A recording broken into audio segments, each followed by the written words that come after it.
and gentlemen, welcome to the stream. Hope you're all doing well. A good evening to anybody joining us live on Twitch, or catching us after the fact as a VOD on YouTube.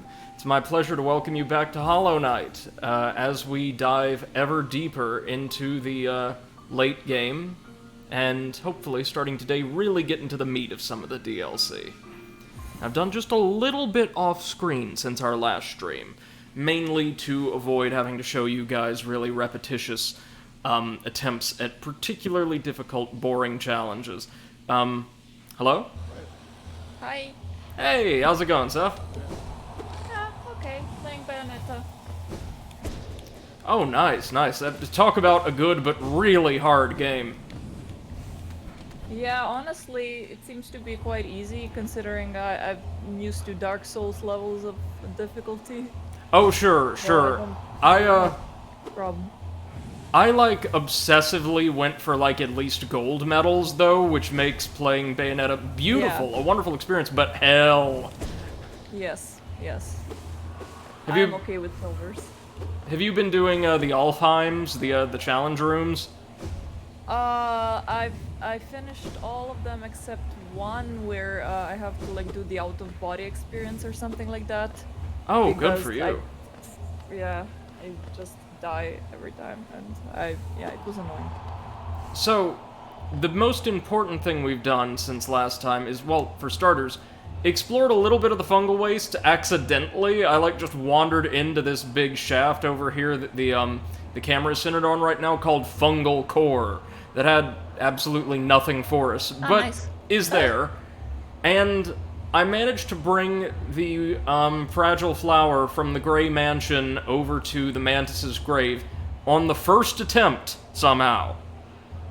Nice. I followed a strategy from the wiki, however, which suggested starting at the grave and working your way over to the Grey Mansion while killing every enemy in sight, because many of them, the significant enemies, the ones that would take more than 1 or 2 hits to swat down, do not respawn until you sit on a bench.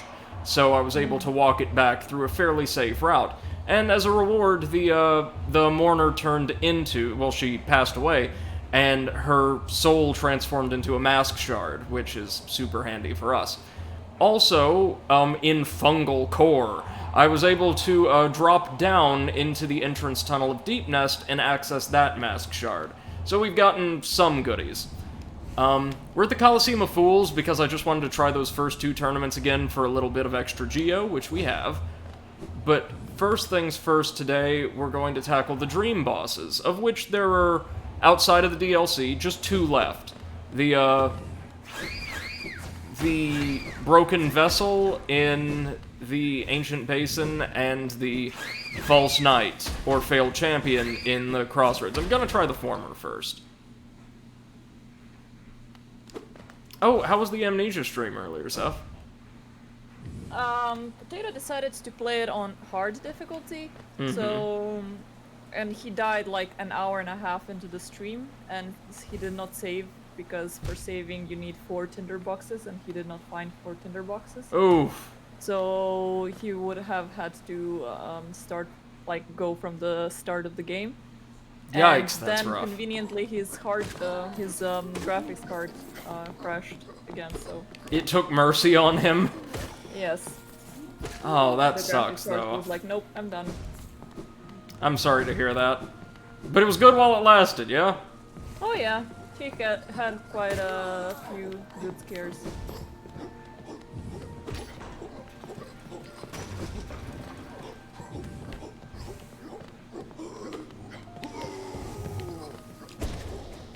My god, we can even take down Pimp Guard Plus with a single charge shot. I love it. Now, I've said several times that the Hive as a zone was added in DLC. After looking through the DLC notes, I don't think that's true. If I recall, No, the Hive was there, but its boss and many of its treasures were only added in DLC.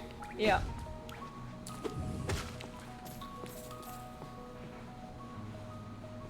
Oh, that's right. I've unequipped my compass. Let's fix that.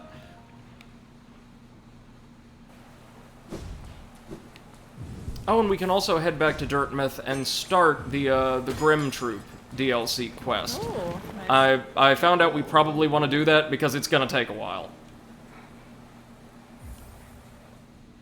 And isn't super difficult. The bosses of that DLC apparently are, but the quest itself, nah. How long is the quest? Well, it's going to require us to find 10 special flames scattered throughout the entire kingdom. They'll be marked on our map, but we have to travel to each of them, and fight, like, mini-bosses to access each. Oh, okay. That sounds fun. Which I'm looking forward to. Have you done this DLC? Nope. But...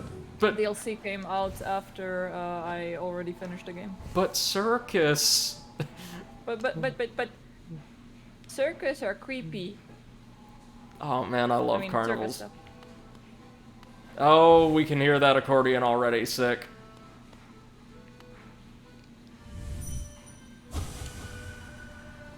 When flame burns bright inside one's mind, can heed the call cross lands and time. Babala Geno. You called us? Speak to Master. Sego Nala. Speak to Master. Okay. I love... Speak the master, I think. I love the environment here, don't you? Yeah, it's really creepy and purple. Very purple. Oh, dig it. Imagine what they'll be able to do with the budget for Silksong. Oh yeah, can't wait to see that. I love this design, don't you? Mm-hmm. So... It's much different from the base game design. Oh yeah, more... I even want to say there's higher fidelity to, like, the character models. Yeah. Like, the base game was all in shades of blue, and this is all in shades of purple, but it's really cute.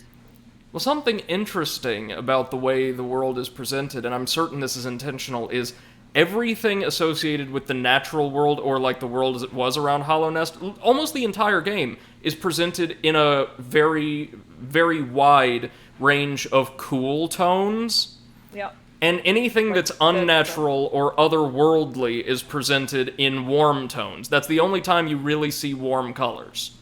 Yeah, like the plague is The plague, orange for some reason. the fungi, the hive who are not associated with Hollow Nest, anything that isn't of the country or of the kingdom is a warm color, usually. Yeah. So, it was you who called us. Well met, my friend. Well met. I'm Grim, master of this troop. The lantern has been lit, and your summons heeded. A fine stage you chose. This kingdom, fallowed by worm and root, perfect earth upon which our ritual shall take place. And you, my friend, your own part is far from over. As the lantern flared, your role was cast, our compact written in scarlet fire. Eager we are to see you commence, but first, some illumination is required. Across these lands my kin now spread, harvesting that essence peculiar to my breed, the flame in dream. Seek my kin, claim their flame, and return it to me. Together, marvel shall be achieved. But don't fret, small one. For this task you won't travel alone. My child shall guide you to the flame and gather within itself that burning essence. Like you, the child plays key role in this task. Only with it by your side will the flame and my kin reveal themselves to you. And that was Troop Master Grim, our host for this DLC. He is the master of the Grim Troop, so his name is Grim. Of course. Yes. Baba Gondala. The flame. Seek it out. For Master. For our kin. Baba Very talkative, this one. So, yeah, he gave us a special badge that will allow us to summon a little, ally called a Grim Child.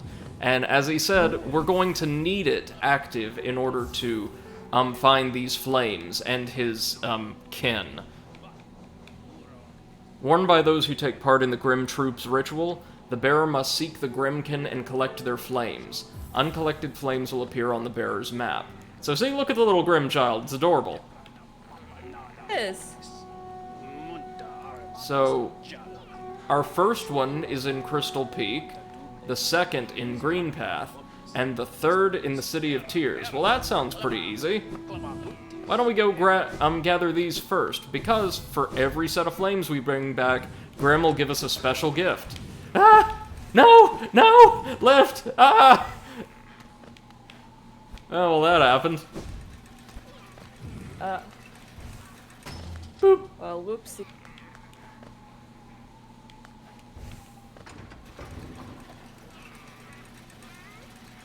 I'm too cool to ride in an elevator the normal way. Alright, let's grab us that flame.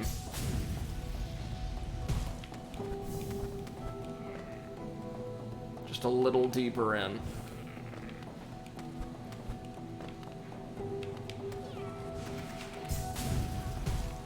There it is!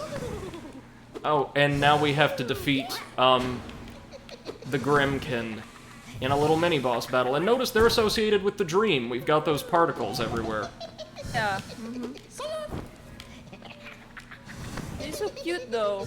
Oh yeah, and they're giggling constantly. Very cute. Well, this is possibly the worst place we could have encountered one of these. They've got a small hitbox, too. I was gonna see if we could bat them back. No dice.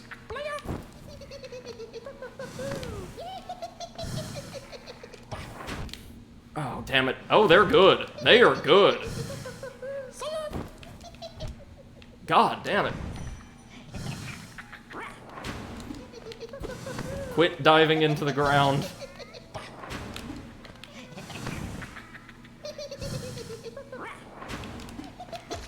There we go.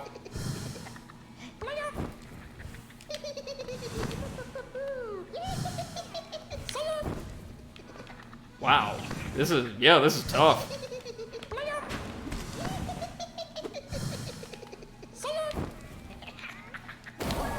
There we go, got him. We've consumed a flame. And does that appear in our inventory anywhere? Or Grimkin Novice. Young and playful member of the Grim Troop. As part of the ritual, it gathers scarlet flame within its torch. It'll relinquish the flame once defeated. Oh, and notice instead of the hunter, Grim provides the commentary on these. Ooh. That's kind of interesting. So yeah, do we... No, it does not show us how many we've collected. Alright. I think I'm going to enjoy this DLC quite a lot. Provided I can actually hit the enemies.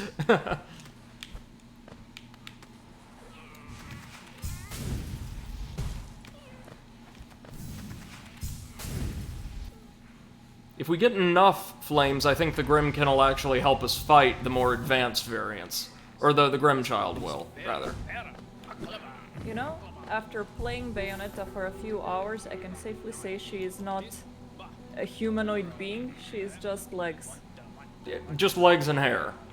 Like, and glasses, don't forget glasses. Ah, right, right.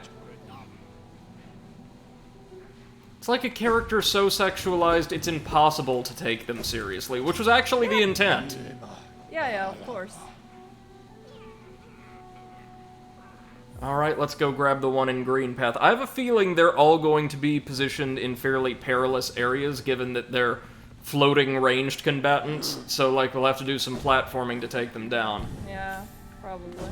But, I mean, there's only 9 of them in the entire game. Well, kind of, sort of. I think each set of 3 flames is guarded by a different grade of Grim Soldier. Why he's having us fight the carnies he wants us to get all of his essence from, I have no idea, but we'll do it.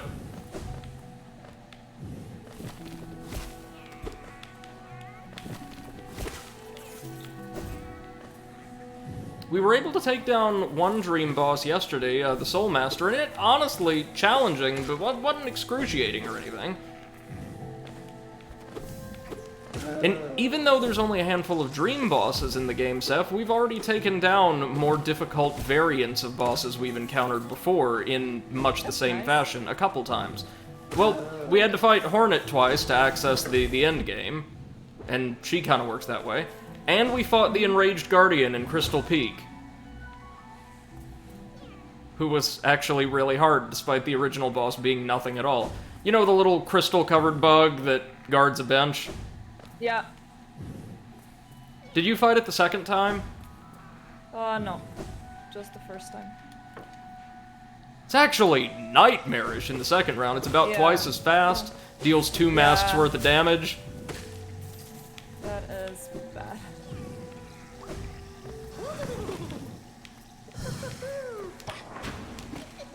Oh, well, this arena's much more amenable to what we're trying to do. Yeah. Woo-hoo-hoo!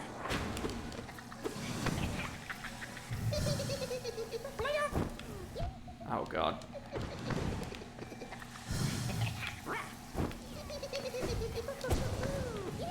Oh, so close. They do telegraph their charges, or all their attacks. They vocalize before launching them. There we go, that was quick! Nice. Thy flames Hey, puppy. consumed. Have you played Bayonetta 2 at any point? Nope. I have the package of Bayonetta 1+2. Me too. So yeah, I'm gonna play the 2 after I finish this one. Should be relatively soon done. I mean, I think that I'm at the last fight now. Who's the enemy? Jean, or whatever her name is. Oh, Jean. Yeah, the other witch. We're fighting on a gigantic bullet. Almost there, then. Okay. Pretty fun, but I mean, I just see legs everywhere. Of course. Are you going to go for the super boss? Oh god, probably. Fair warning, I've heard it's one of the hardest fights, not just in, like, DMC likes, but one of the hardest fights in gaming. Nice.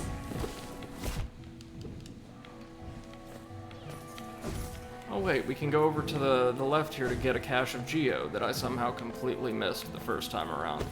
Let's do that. For a whopping 25 shells. 26. Every little bit helps. Especially since we're going to be paying for Divine's gems. Or badges. And remember, once we collect all the badges in the game, we can get a special blessing from Salubra that I hope is going to be a really big help. I mean, can't hurt, right? Right. This isn't something like Pathfinder Kingmaker where you could get a treasure and it just immediately screws you over. Yeah. Okay, where are we off to next? City storerooms. Our next Grimkin was right outside this station.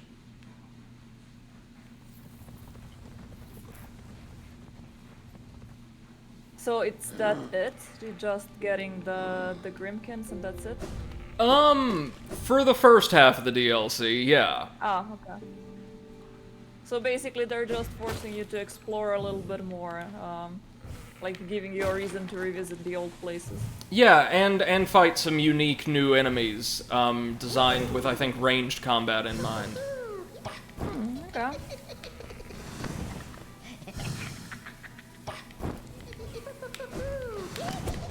Oh yeah, this is gonna be a nightmare. Which is appropriate, given the theme of the DLC. For some reason I always kept thinking that the DLC was called the Nightmare Troop, not the Grim Troop. Maybe it was at some point in, like, advertising? Could be. Like before it, yeah. Like when they just thought of the concept or whatever. Well, the thing we roused to summon the Grim Troop was called the Nightmare Heart.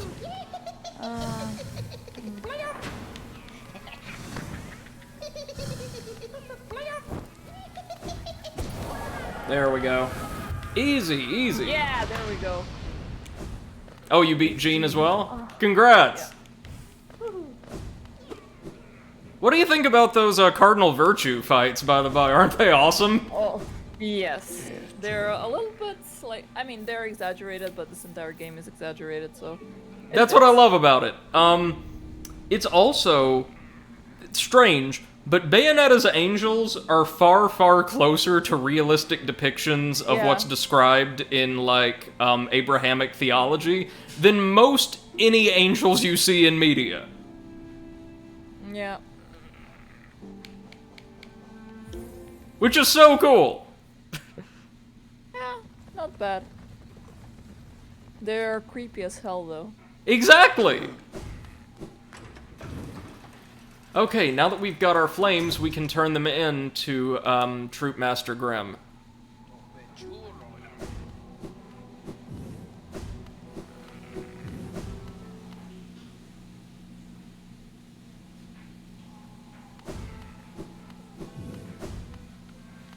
Baba Gondala.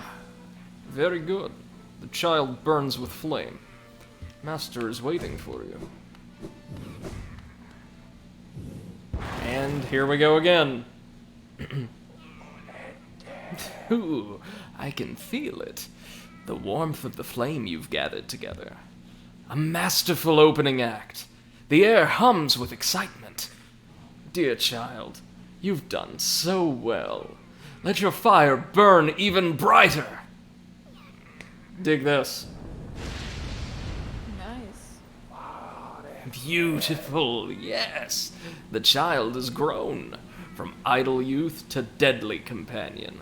About these dangerous lands, its aid will no doubt be welcome. Don't neglect our dance, for it too continues. Keep hunting that scattered scarlet essence. When the child is filled with flame once more, return to the stage and the performance will begin.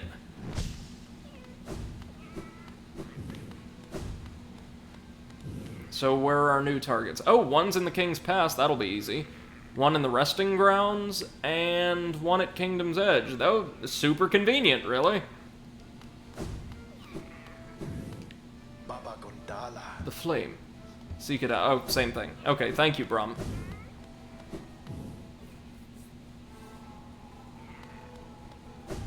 Now the Grimkin should actually fire projectiles that'll help us deal with enemies. It's like we have a little hellish butt bug of our own.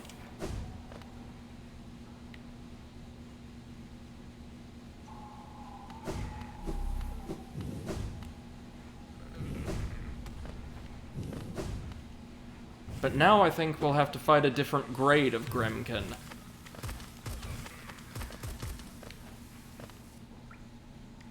More senior little devilish bug jesters.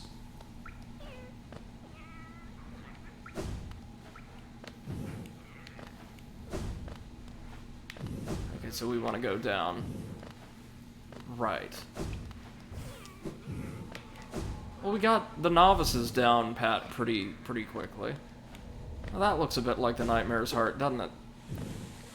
I know also that, like, removed from the DLC questline, the Grim Troop DLC added a bunch of badges to the game. Oh, here we go. Okay, so he's got that attack. Whoa! Just a larger spread of bullets.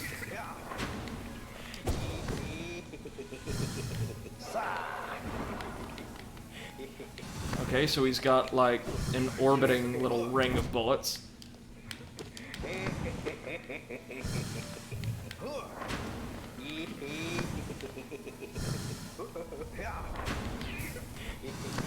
Oh, come on. You may also teleport a bit quicker, I'm not sure.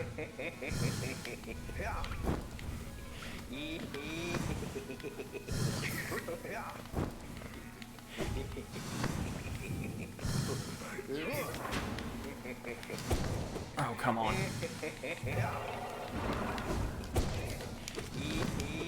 Yeah, well, we're dealing damage. Slowly but surely.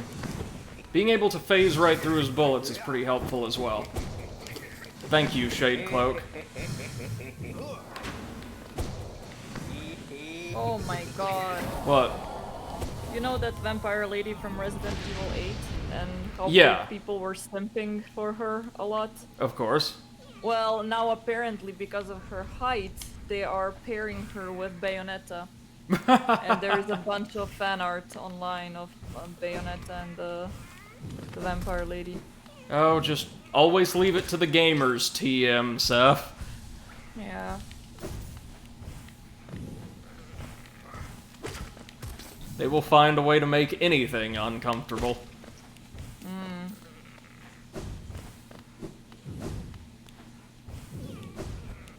Okay, so the Masters aren't much harder. They've got a new attack and about twice as much health, but we got them. But now I must go. My people need me. I love that so much! Boom. As he just stares dead-eyed ahead.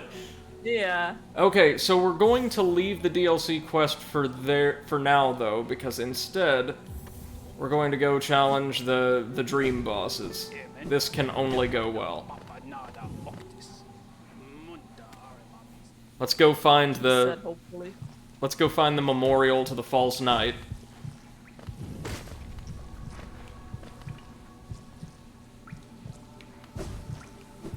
Also, may have a grub reward or two to collect. Always make sure to check my my grub rewards account when I'm in the area. Yeah, of course. If you can rob Grandpa Grub for more. Always. Always. So was that the end of Bayonetta, or am I right in saying there's a bit more? Yeah, there's more. Yeah, I was about to But say. I should be close to the end. Yeah, you're gonna know when you're at the final fight. Speaking of, it's been a while since Platinum's released a game, hasn't it? Yeah. I mean, Bayonetta 3 is in the works. We're just waiting for them to say, like, hey, it's gonna come out next week. Right, yeah, Bayonetta 3's been in the works seemingly for ages. It better be good. It better But then be. again, Cyberpunk has been in works for ages and Yeah, but it not be good. the difference is Platinum's games, they've got a really big catalog, and their games have always, at the very worst, been pretty solid. Most of the time they've been fantastic, like they made Wonderful 101, which I would love to get a sequel to now, thanks. Ooh, I also downloaded a couple of kind of interesting looking Metroidvanias for Switch that we could check out after Hollow Knight. Ooh. One of them interesting. looks promising, like a promising effort from an indie studio. The other one looks hilariously bad. Nice.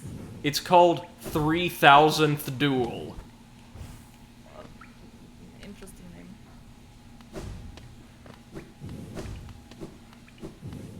3000th duel. Yes. I read the store description and I still can't quite tell you exactly what it's about.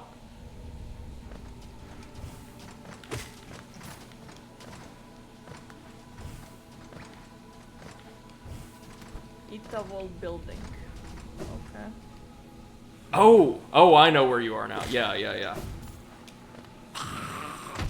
Says something about the wonderful creative direction of those games that, like, a fight with one's rival atop a giant moving bullet is not even, like, a climactic battle. It's just a regular fight, yeah? Yeah, and it gives you checkpoints, so, like, even if you die, you can pick right up where you left off.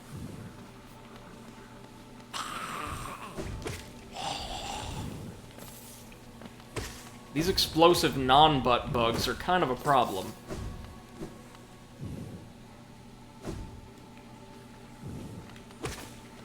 I accidentally volunteered for the first presentation tomorrow. Like, tomorrow... Like, the entire Porsche. Like, everyone.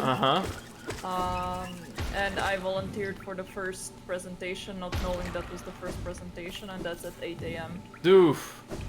I know you'll knock it out of the park, though. The presentation itself will be great. I mean, I'm gonna knock it out of the park if I'm gonna be able to wake up. That's my issue. Well, beyond setting alarms, you could ask one of your friends or coworkers to give you a wake-up call.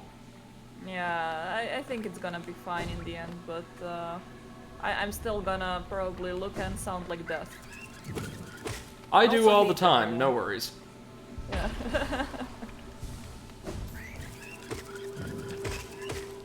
Oh no, the big boy is down. Oh no, not the big boy. Farewell, noble Chonk. Chonk the Third.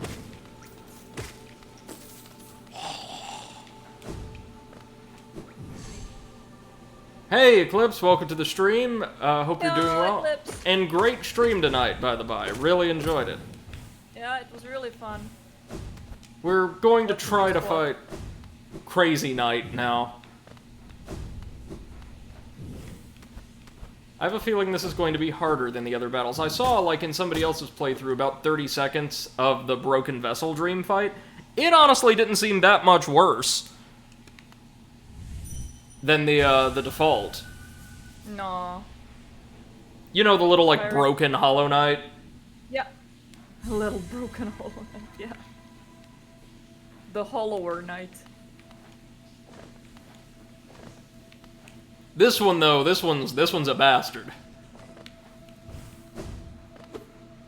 Cliff says, thank you. Went a tad longer than I usually do. Gonna try going longer bit by bit, but could feel myself getting sloppy. It was still fun. Yeah, and you did great. You got pretty close to the end of that stage, if I recall. Alright, let's do this to I mean- ourselves. Considering how intense your playthroughs are, I would not really recommend you going longer than you usually do. Only if you're doing like a casual playthrough, because Yeah. you're gonna kill yourself.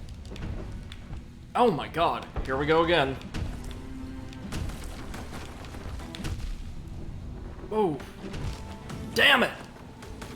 Yeah, see, that's exactly the problem with this guy. He's not only faster, he now deals 2 masks worth of damage. And, it feels like, unlike the first one, the first phase, or first fight, where he principally tried to jump away from us or get in position for those hammer attacks, here he seems to want to try to jump on us. Oh, today I was talking to a friend about, you know, the Grunty board game. Yeah.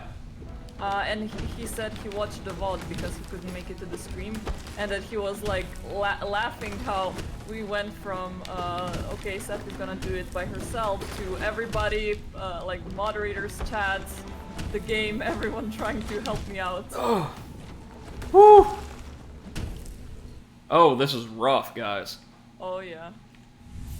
Did you fight this, Seth? Yes. How did you manage it? I think it took me like an hour of trying, so... Okay, good. Good, alright. Thank you, Eclipse, I appreciate that. He says, that's fair, I was enjoying myself enough to go longer, so I did. I'm Yeah, talking of course. eventually building up to longer, no matter how long it takes. Now, that's a good mindset to have, man. Yeah, why not? Keep going until you get tired, but just don't like force yourself. Yeah. And it should be fine. But yeah, also like I told my friend that one boss in Hell Point, like half of the boss decided to kill itself. Yeah? And I said that it's kind of like a regular occurrence in my playthroughs that something like enemies just try to kill themselves. Oh, yeah. And he was like, oh, so doing a Seth is basically a subset of doing a Luigi. Just stare at them until they Doing die. absolutely nothing, right. Yeah. And I was like, no, Luigi's a subset of Seth. Power move. Yeah. Okay, also noticing something else that makes this kind of tricky. We can't get any soul from this guy. Or Uh-oh. none worth substance, so healing? Totally off the board. Because we only get a little tiny bit of soul for striking the maggot. The shell itself, Oh no. this is actually pretty good integration of gameplay and story. The shell, being, well, not alive, gives us nothing at all.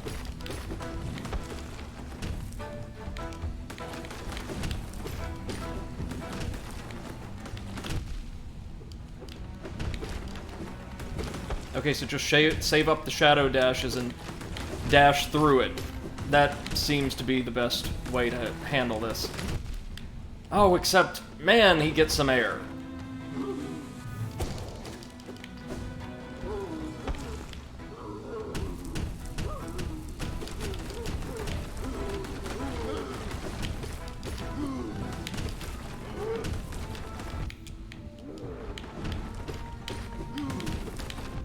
Oh, fuck.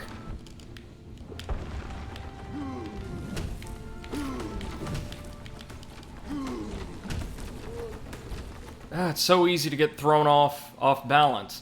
I think we've got to do that 3 or 4 times too. Once we get the maggot to show the 3rd or 4th time he's down.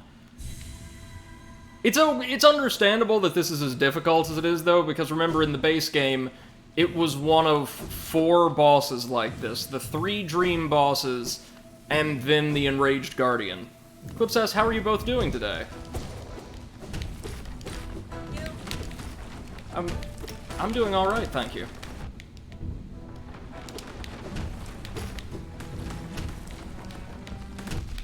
Oh, fuck. Jesus Christ. It's the range it gets out of its attacks that's throwing me off.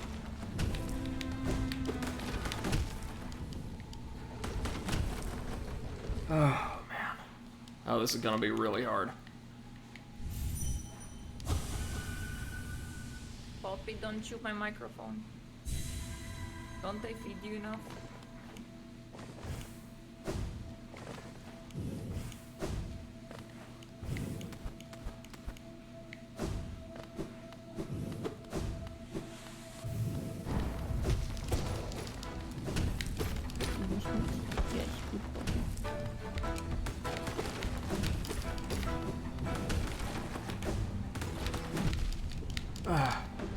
You've also got to be careful because it takes the Shade Cloak time to recharge between deployments. There we go. That's something.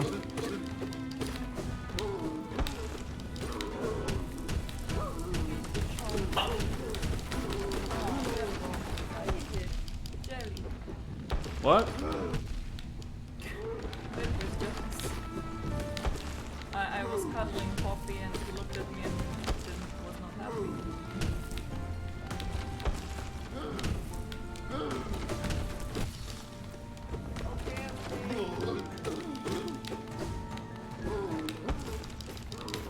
Today he made a scene in front of the construction workers. Like they called him, so he ran towards him like for cuddles. And then we were cuddling him for like 10 minutes. Aww. And then we had to go home. So I was pulling him, and what he did is just looked at me and lied down. I did not want to move. So I was dragging him on the floor, and the construction workers were like laughing so hard. That is so cute. I gave up, and yeah, I had to pick him up and carry him because he just didn't want to move. And I love that the two of you were able to brighten up some workman's day like that. Yeah. And also we saw a neighbor, she has a dog,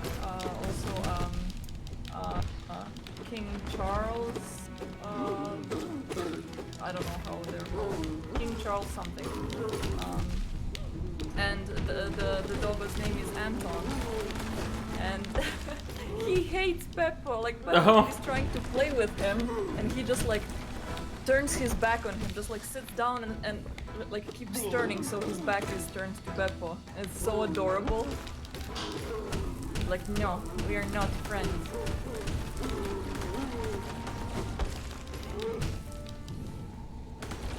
What, did he maybe like get some of that propaganda from the German Corgi Breeders Association? Yeah, you're not a pure breed. We can't be friends. Beppo didn't care though. Okay, so I hesitate to jinx myself, but I'm learning it slowly but surely. Yeah, I mean it's getting better and better, so... Again, I think we just have to do this 3 or 4 times, so we are getting there.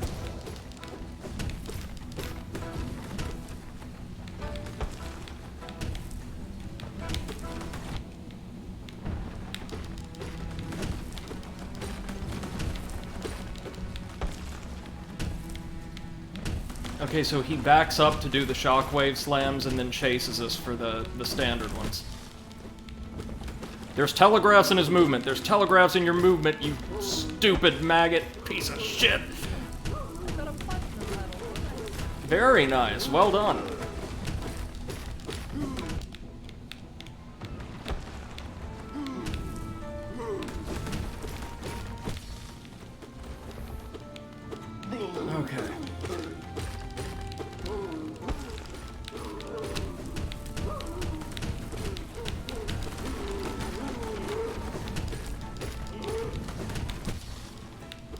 Yeah, there we go. Just swat the ore into him wherever we can.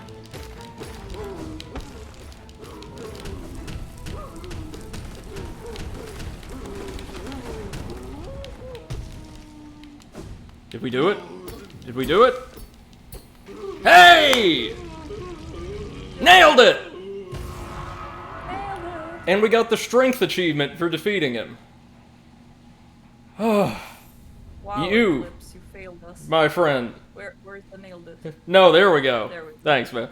You, my friend, have put us through something today.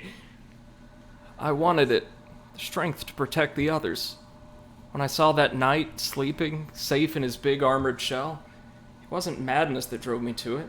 I just wanted it. But in the end, if strength can't save you, then what can? Aw. I almost feel bad for him. Good boy. Almost. Yeah. Now all that's left, Clip says, give me a sec to breathe, Seth. That's alright, there's a recovery time on Nailed It's. Yeah, cooldown. Yeah. I nailed it, cooldown. Well, if we could take him, we can definitely take, crazy, modified Broken Vessel, which I think is called the Lost Ken. Yeah. Then the only one left on our hit list will be modified, like, Super Dung Defender. Since he's DLC and also based on a fan favorite character, I have a feeling he's going to be brutal. Favorite character is the dung guy. Oh, fans love him. I love it too, yeah. Me too. Oh, technically I'm fans, yeah, so, yes.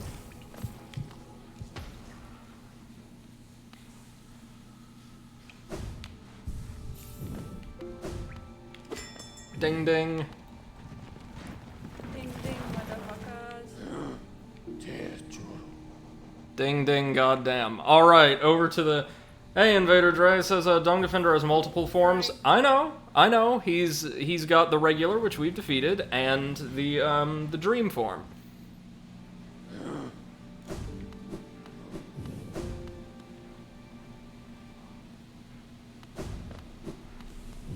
Let's see... Technically, we can visit the king now, I think. But, well... why not, actually? No? Still not? Oh, no, we need more Dream Essence, probably, to access that Suit of Armor's recollections. Well, I mean, we technically have enough, I'm fairly certain, but we need to turn it in to the Seer. No.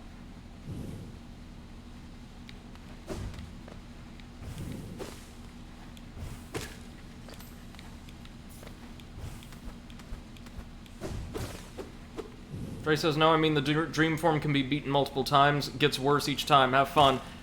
In that case, we're probably just fighting it once and then in the Pantheons. I know there's at least 2 bosses that work like that, and yeah, I'm not about to do that. I'm doing what's necessary for 112% completion and then just calling it Gucci.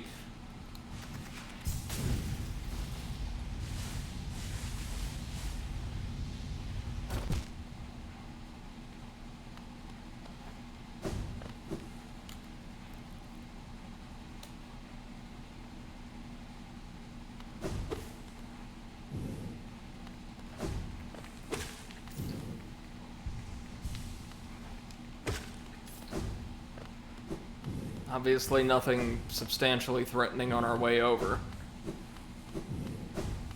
We just have to do this now. Yikes.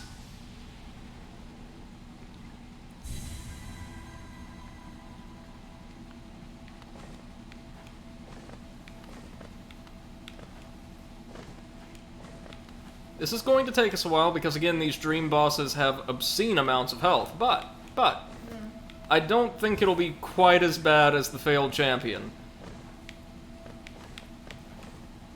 Because I don't remember this one's attacks being that bad. Dre says since you aren't fighting multiple times, if you beat him enough, he wakes up and makes a poop sculpture out of you.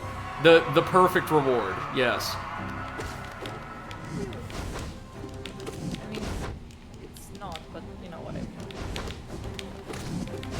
attempt was made.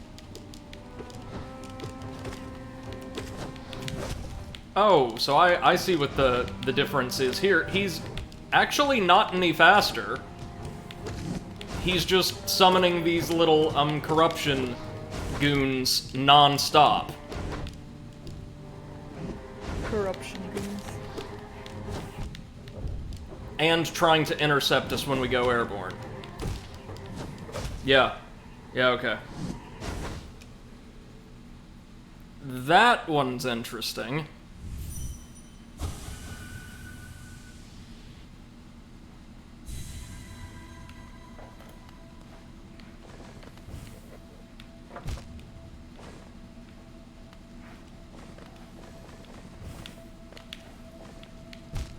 Oh, jeez. I forgot exactly how long this walk is.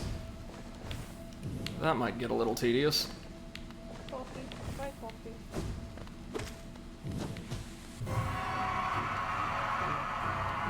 Alrighty, I'm gonna call it for tonight, cause, yeah, meeting morning. Alright, thank you so much for joining us, Seth.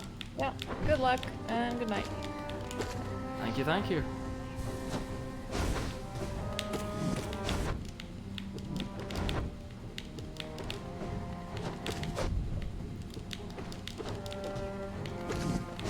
Huh.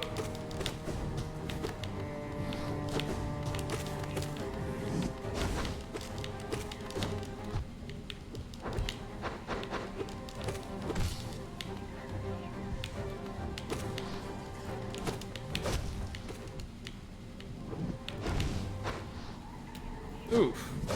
Well, that was much better. We're learning this one quickly, at the very least.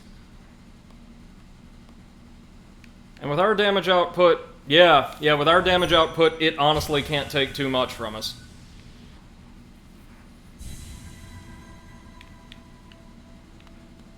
We are by default dealing a frankly obscene amount of damage.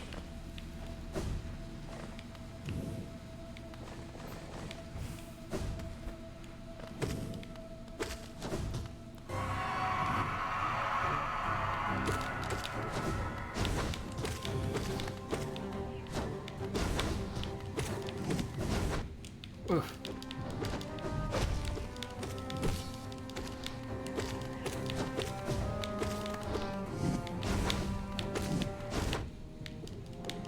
Thank you, Eclipse. I appreciate it, man. I'm feeling somewhat confident.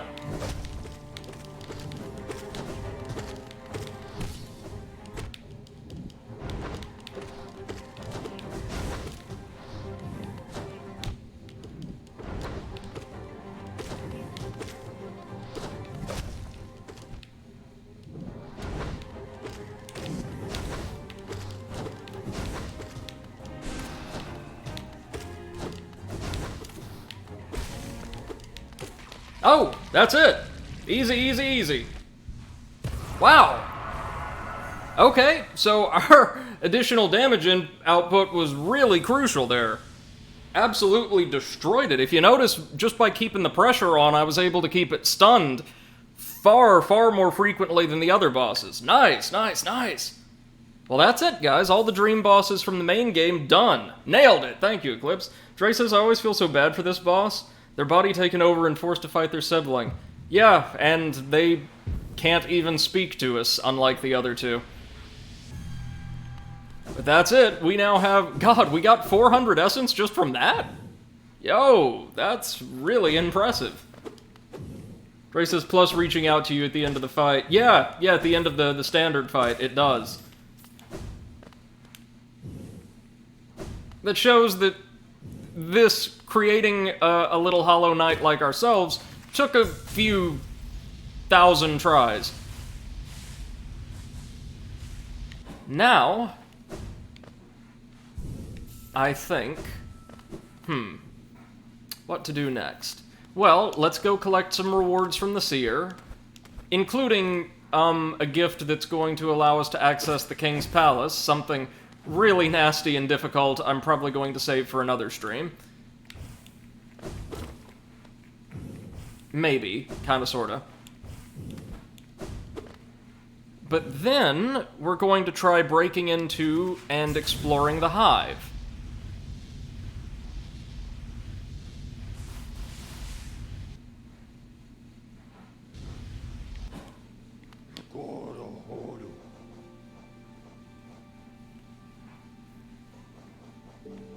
So over to the resting grounds, and we will temporarily unequip Longnail again while we're here, and throw on the Grimchild badge so we can collect the flame that's here. Just makes sense, don't it?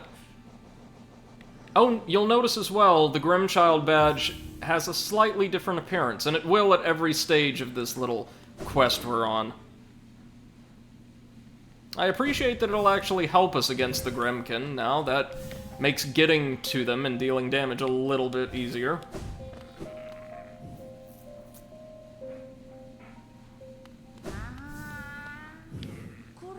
Ah, Wielder, you've returned. Let me have a look at the Dream Nail. Yes, the time has come. The Dream Nail. And you as well, Wielder. It's time for you both to awaken. The essence you have collected, the hope that still remains in this old kingdom. Pure potential! Let it course through you and into the Dream Nail. Hold it aloft, Wielder. Awaken! Nice. The awoken Dream Nail. I assume all this lets us do is access the king, but... Ah, yes. No dream can hide itself from you now. You can peer into the darkest places. You just need to find the right crack. What will you do with such a power, Wielder? Whose memories will you hunt down? Do as you wish. My promise is fulfilled. May the crimes of my tribe be washed away in time, like the rest of this kingdom's.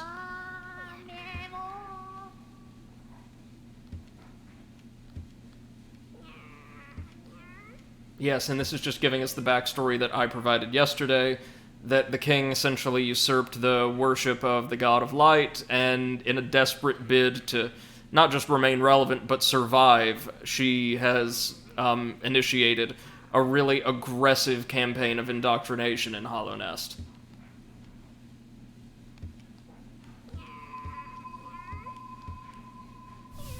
Oh no! The seer is gone, and we didn't even get any essence from her. Damn it. Ah, well. Let's go collect something that we actually can, then.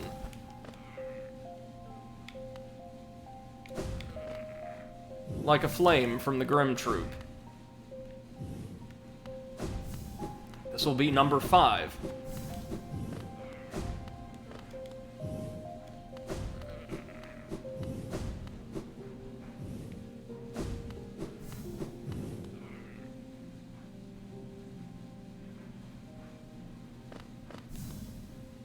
Again, the Resting Grounds is probably my favorite, or among my favorite, OST tracks in the entire game. Absolutely beautiful piano piece.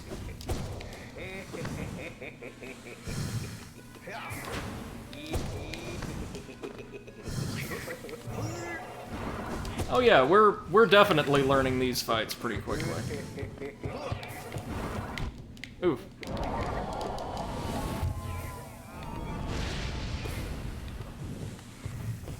Back, Pimp Guard. Back! Alright.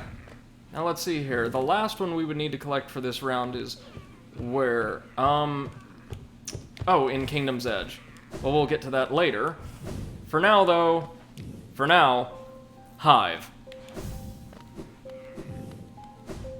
Or wait.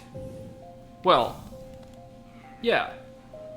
Since the Hive is directly underneath Kingdom's Edge, we might as well just take the Stagway right on over, and then, collect the flame, then, do a little B&E, hey?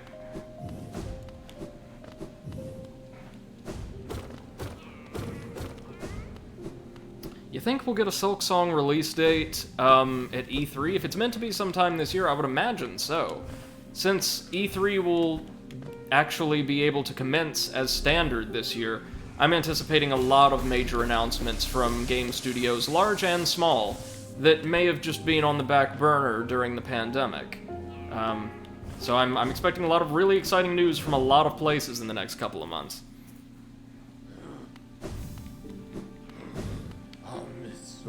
Now we want to go to the King's Station.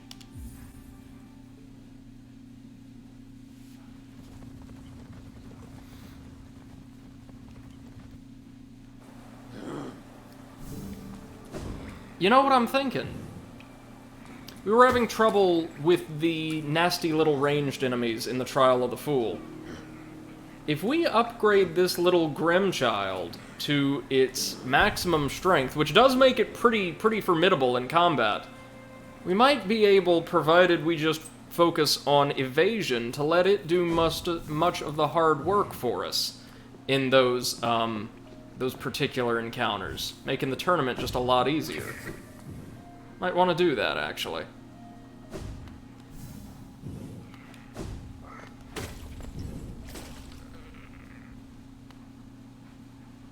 Eclipse says a friend is very useful. Oh, yeah.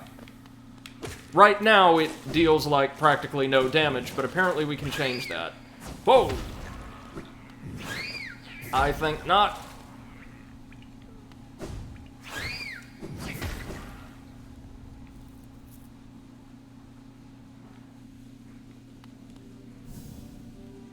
Okay, so Grimkin should be somewhere down here, which will be...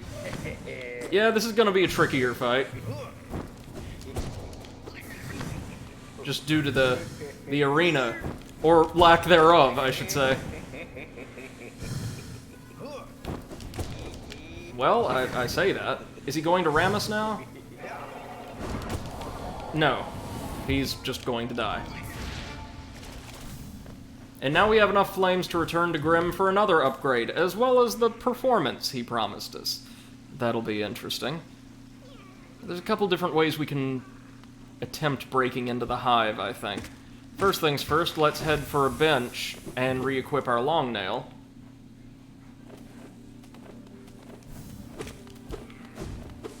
And along the way, look for any secret walls or false floors that could grant us passage into the hive. I think I've seen the entrance, like, in a video or something before, not specifically dedicated to showing that off. It was that video essay on world design, I believe, from Game Maker's Toolkit, which you guys should definitely check out. It was Boss Keys, the world design of Hollow Knight. Absolutely brilliant little essay. And I want to say it was behind a wall, though that could just be one of the, like, little treasure coffers that we accessed. Sorry, I'm just rambling right now, but we will find a way in. Because there's treasure in that there hive.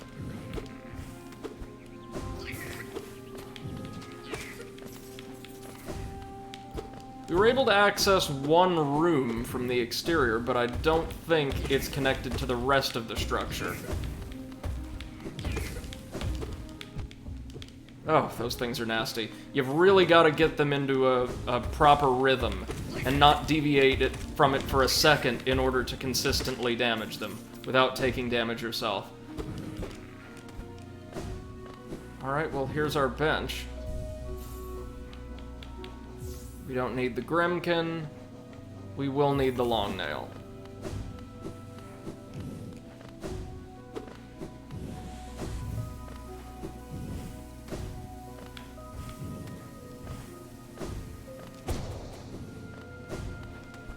Okay. Let's go back to that wall that the hive is actually growing out of and see if we can't access a breach in that.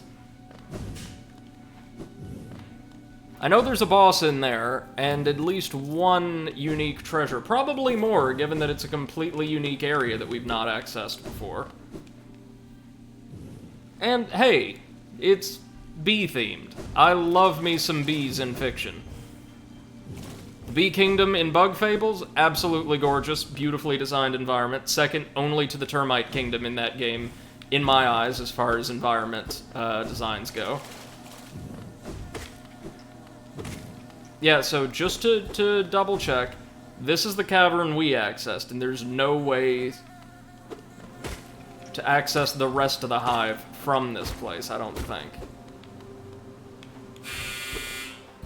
Sorry if you heard that. That was just the washing machine letting me know, or the dryer letting me know a load of clothes was done.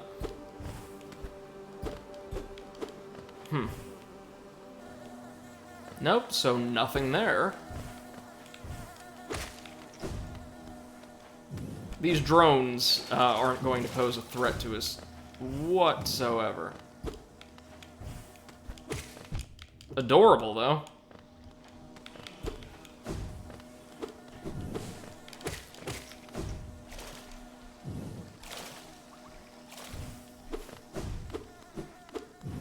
I do like that at the very least they telegraph that you're near the hive by, like, well, spawning bees everywhere. Just a soul statue. Nothing else there. That we can see, anyway.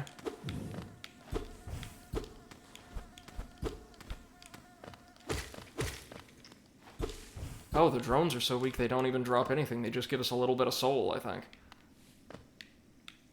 Alright, it's gotta be somewhere on this wall. Because, well, I mean, you can see the hive itself right there.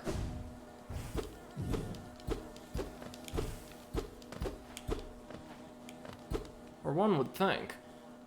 Hold on.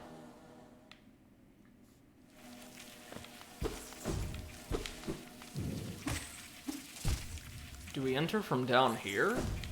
Oh, you know, maybe so. Yep, I think I heard the crunch of a false wall. My god, there it is. Jeez.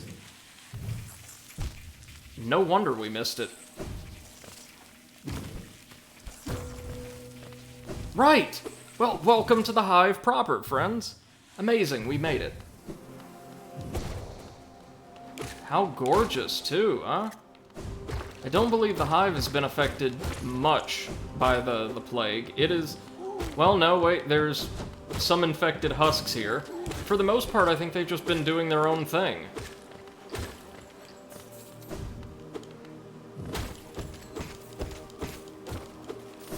Look at all of those beautiful, hexagonal shapes.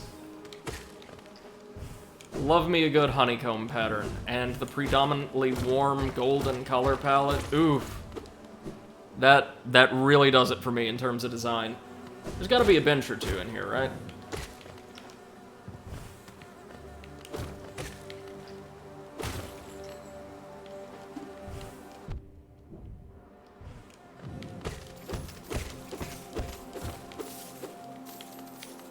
Okay, so there's a lot of verticality here.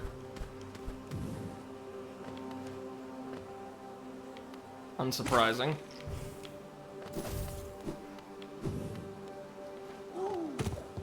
So these guys are just spawners for the little drone bees. Alright. Not too bad, but are they bees themselves? I'm curious. No husk hive. Cowardly husk gets body colonized by hivelings. That's what I thought.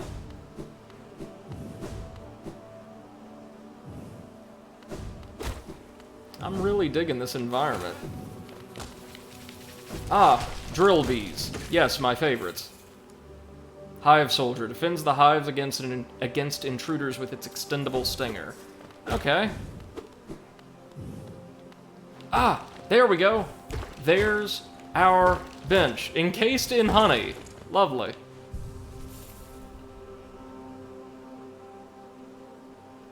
Nice, and the hive gets its own color on the world map. That's one thing that I really appreciate, and that was also mentioned in that little video essay I watched. Each zone has a really distinct, unique, predominant color or color palette, which allows you to distinguish them visually from one another in the course of standard navigation and exploration. Even subzones, like the hive, which is technically a part of Kingdom's Edge, see? But these distinct colors are also used to represent them on the world map. So it assists you not only with recognizing what is where when you're viewing it in a fairly abstract sense like this, but also in remembering, oh, like once you start heading in that direction and start seeing these colors, you know you're near the hive, you know you're near the grove in the waterways, you know you're near the abyss, that kind of thing. Make sense? It's a minor thing, but it's really, really cool, I think. And apparently, according to our grub map, there's at least, or no, there are 2 grubs being held elsewhere in the hive.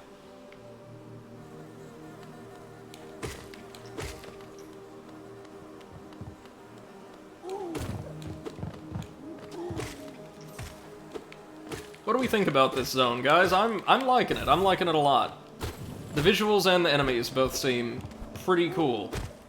And, as with everything else in Hollow Knight, appreciably unique.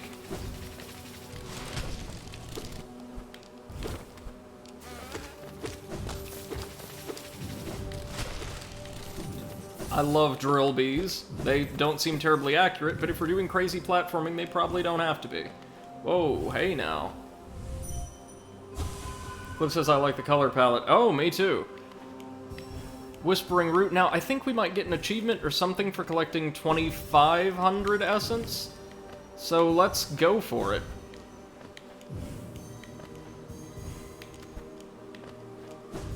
Again, you can also tell that this is beyond Hallow Nest, or not affiliated with it, because there's effectively no cool colors here. Everything's very warm.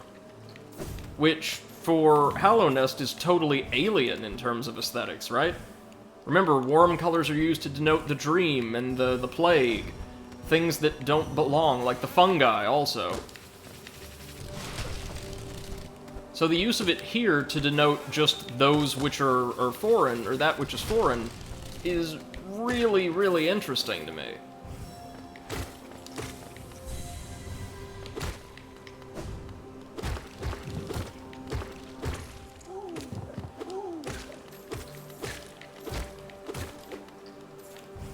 Well, the Husk Hives aren't going to be able to do much to us.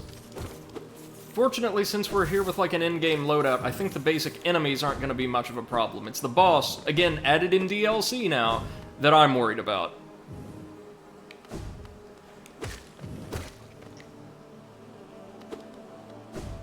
Ooh. That's a big boy. So what, is it just going to pinball itself around? I guess so.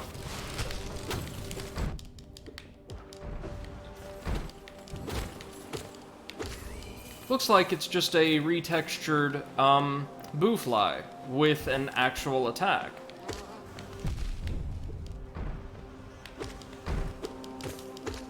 Okay, so they aim at us initially, but then just kind of start rebounding. Alright, we can deal with that, I think. They're more dangerous than anything else we've seen here, but we can handle that.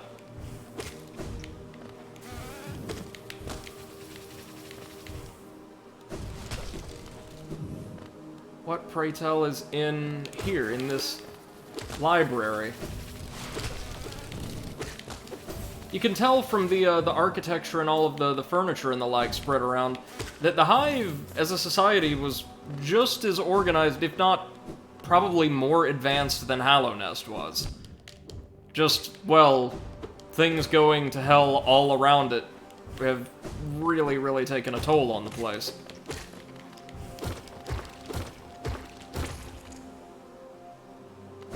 Is this going to be a way to the outside, or...? Yeah. Just a nice little shortcut. I appreciate that. We've broken a hole in the hive wall. Yeah, visually, this is one of my favorite zones in the game. Again, I appreciate how every culture in the game has their own, architecture, their own, like, what we would call material culture. It's really interesting, and I appreciate the lengths that the design team went to differentiate one, like, group or organization from another by their visuals alone. It's really good stuff.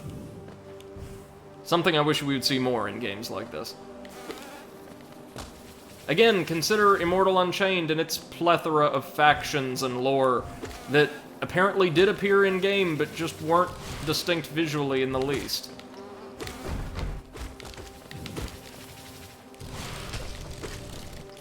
This is effectively the positive inverse of Immortal Unchained's approach to integration of lore and visual design. Oof.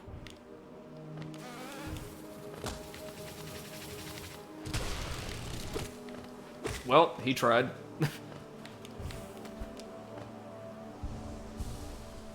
Nothing too crazy dangerous so far.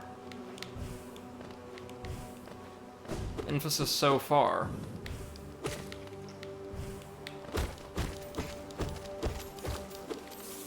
The bees have collected quite a lot of geo. That's gonna be helpful when we go for, Divine's badges. Oh, right. On the other side of this is the little, compartment we dropped down into from above. Very nice.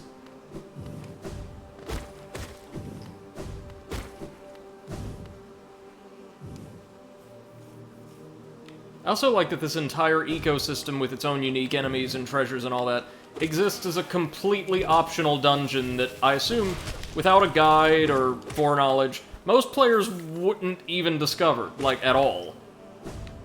It's just here.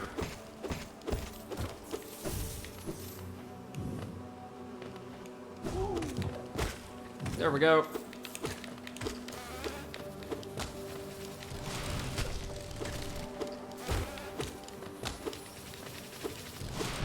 Oh, I thought I could swat it away on the approach. I mean, I'm sure I can, it just needs better timing than mine. Okay, there's a grub nearby. Keep our eyes peeled. Maybe there's a false wall somewhere around here? No. Oh, but there is a way we can drop down from the ceiling. Oof. That was close. Whoa! Hello. Mask shard. Oh, I see.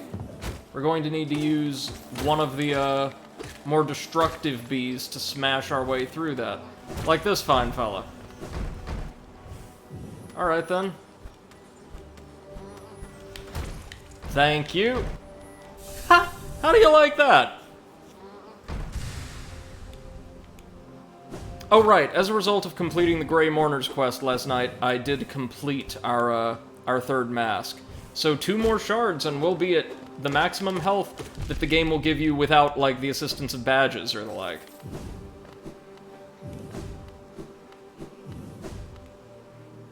What's in here? Another shortcut, or... Yeah. That's nice. Very nice.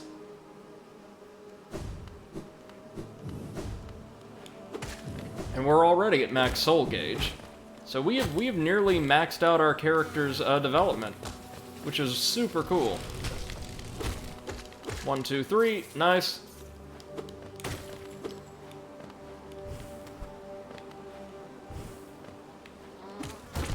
Oof. No quick way to deal with this lot, is there?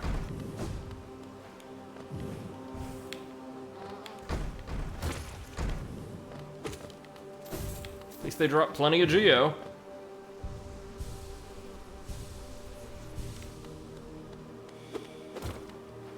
I love that you can see little workers flitting around just attending to their duties in the foreground and background. That's a really nice touch. Past these honeyed walls, what have we? Oh. Tighter quarters than I'm used to.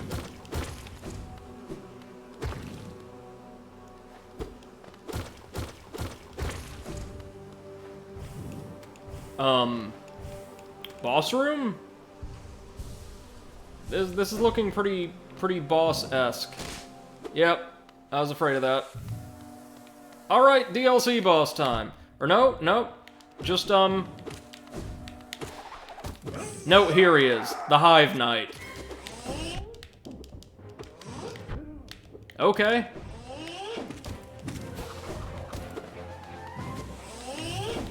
My dude is fast.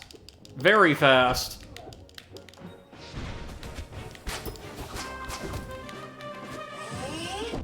Oh, I love the music, though. Oh, yep. As usual, we're screwed our first attempt on a fight like this. Okay, so... It seems like the best way to handle this, honestly, is just going to be reacting to his moves.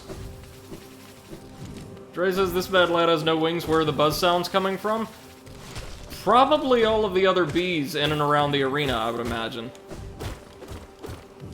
Yeah, we're just going to have to react to him like we did the Mantis Lords. That's probably the best way forward, I think.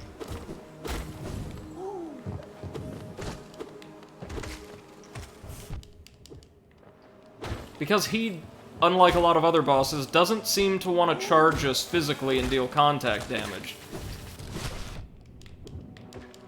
Ray says unless he's making them with his mouth, may well be. Clip says he's making them himself because he's a fan of good ambiance.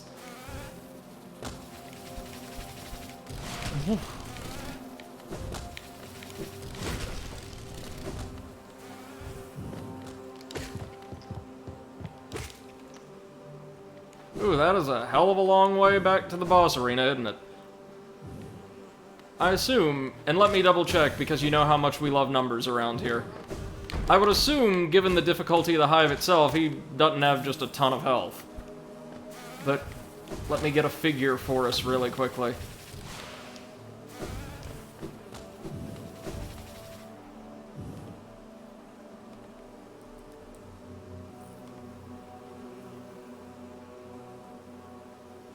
Oh, yeah. Yeah. He's not got much health at all.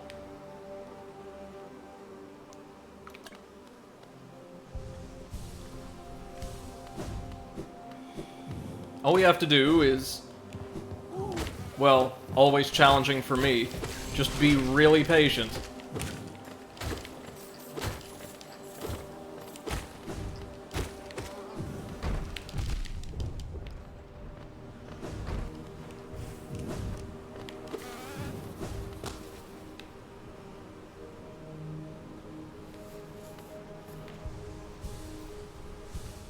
Those mines he sends out look pretty nasty, but everything else I think we can handle. Alright, bring it on.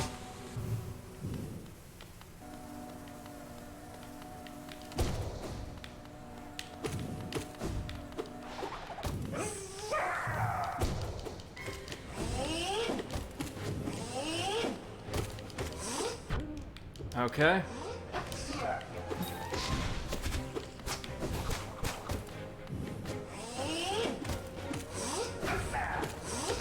Oh, yeah.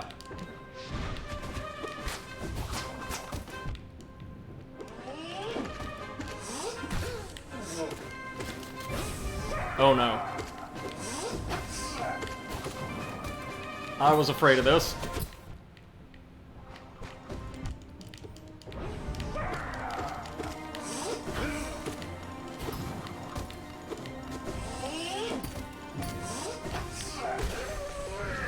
Down he goes, though.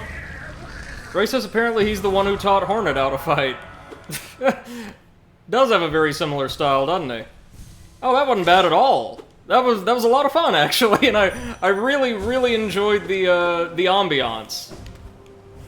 Clip says nailed it. Yeah. Yeah, for a DLC boss, that ain't bad at all. Or I guess I should say BLC boss.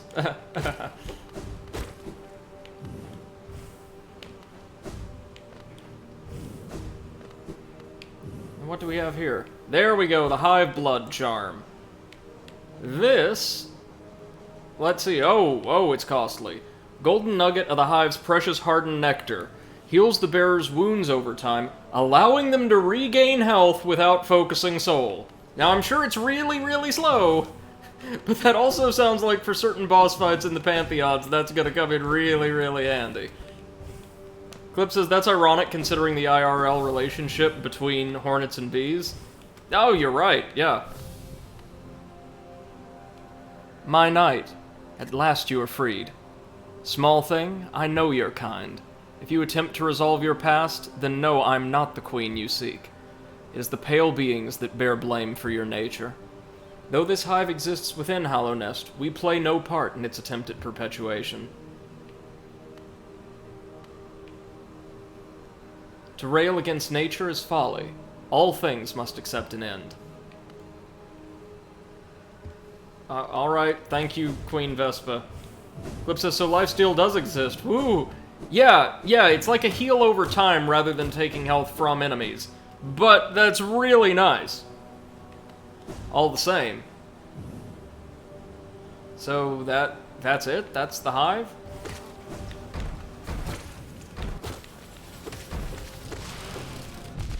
Oh, well, a fun zone, no doubt. A nice little side adventure for us. Trey says this charm is so good for harder platforming stuff. Oh yeah, I imagine.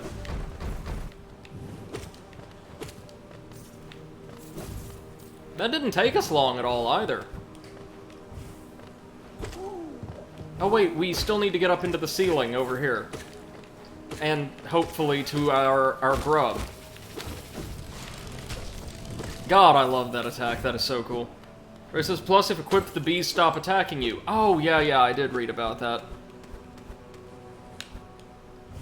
Well, they're not so bad as it is. How are we gonna get up there, though? Another path from outside, or...?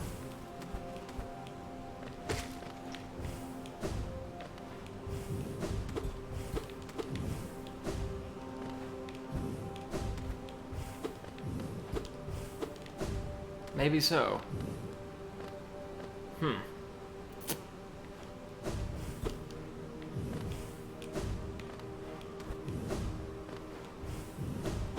You know, it's really interesting that the little cloister housing the Hiveblood charm is the only place we've seen spikes in here so far. Late game loves its spikes.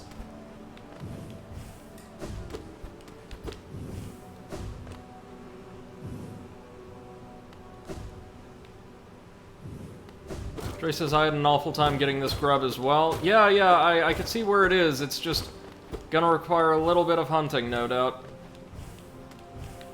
Ah! And these walls are designed in effect to prevent us from climbing them during the fight. I see. Well, tell you what, we can always come back for more grubs later. I'm pretty sure we're going to have to find a different way to break into the hive to access it. But we got what we were here for.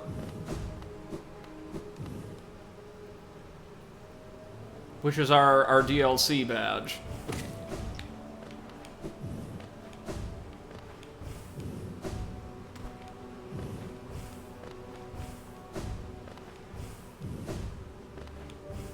Yep, no weak walls or anything around here. Ray says I could help you if you want, or I could keep my mouth shut. I'll figure it out, probably. Thank you, though.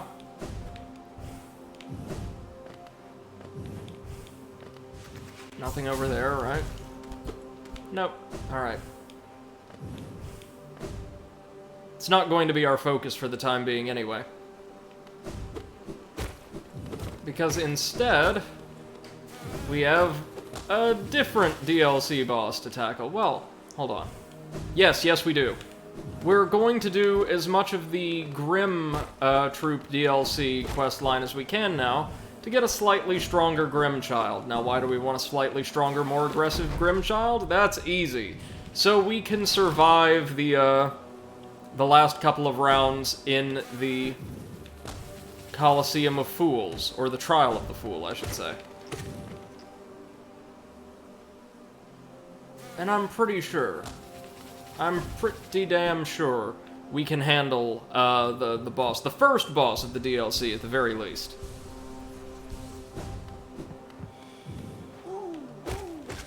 Like most of Hollow Knight's DLCs, the Grim Troop has 2.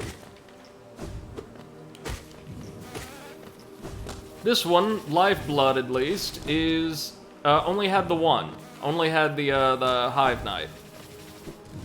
And given the time we had with him, I'm certain we can learn our way around the Grim Troop's bosses nice and easy.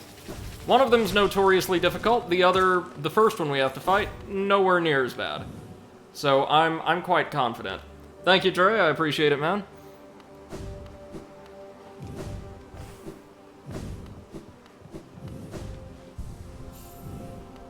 So you may have noticed that the Grimkin, unlike a lot of relatively humanoid, or I guess I should say arthropoid, anthropomorphic? Yeah, anthropomorphized enemies have a real emphasis on ranged attacks, and specifically ranged attacks emanating in certain patterns. as far as I'm aware, this is a theme that carries over into the DLC's bosses, turning Hollow Knight into a very, very light bullet hell. Nothing that we can't handle, of course.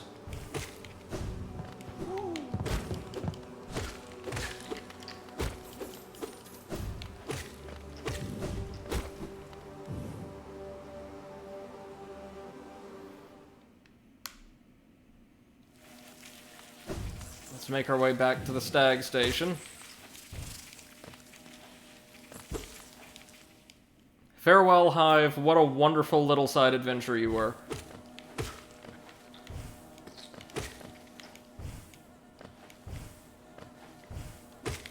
Oof. Damn knockback.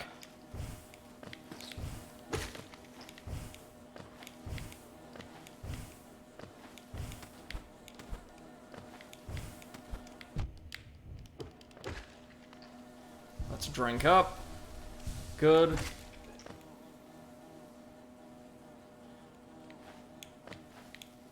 Maybe we'll go... No, I said we might go grub hunting again, or I was thinking we might go grub hunting again. Probably not worth it right now. It says, bye, Hive, it was nice to be here. Good one. Good one. I do like the new enemies that were introduced for the zone as well. Really inventive take on, like, well, most of them aren't anthropomorphized, my bad. An innovative take on, like, bees in fiction.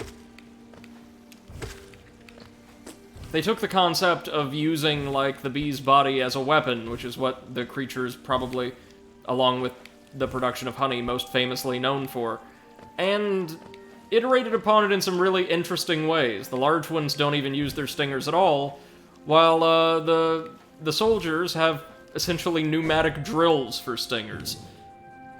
Very interesting, very cute.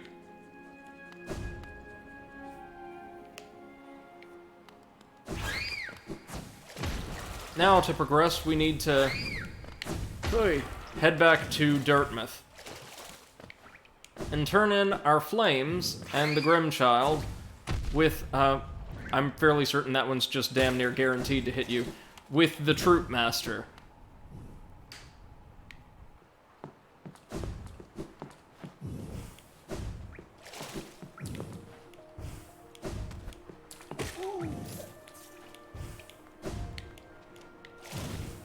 Okay, up we go, and up, and up.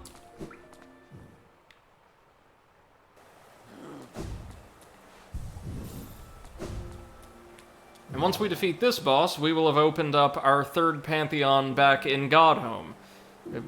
Now it's just a matter of having to beat the first one. Alright, back to Dirtmouth, and let's get ready for a fight. A real fight.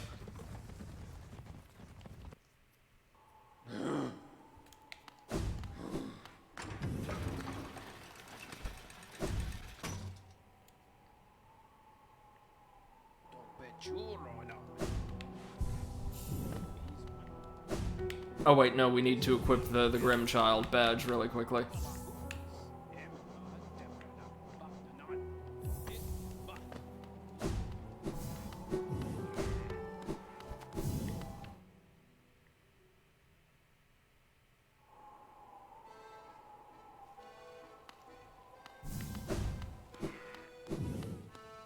Baba Gondala.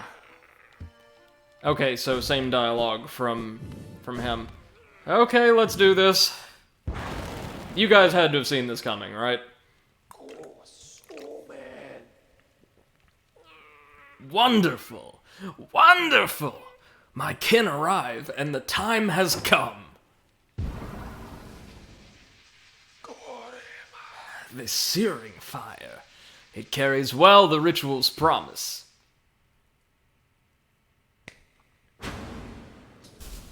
Showtime! Dance with me, my friend. The crowd awaits. Show them you are worthy of a starring role.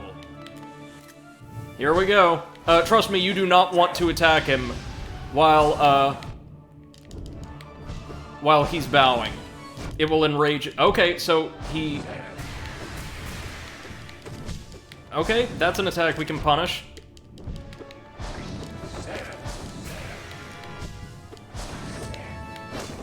Oh, that wasn't too bad. Oh right, now the bullet hell. I love his battle theme, and plenty of people on the internet do as well. The question is how to, like, consistently dodge him, because, unlike your usual super agile boss, Grim is extraordinarily tall. We effectively have to use the Shade Cloak to dash through him. I don't think we need Grimchild. We...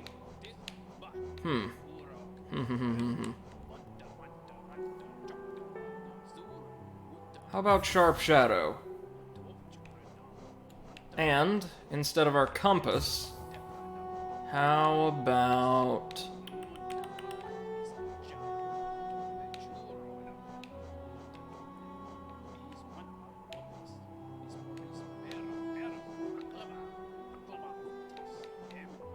Yeah.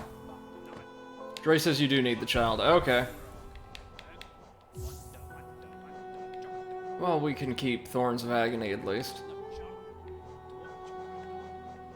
And just because I love my stats, how much health does Grim have?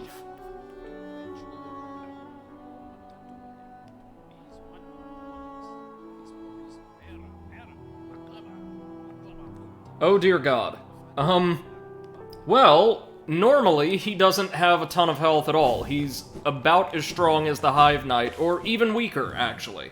But since we've upgraded to the Pure Nail, he gets 200 extra health. Well, happens.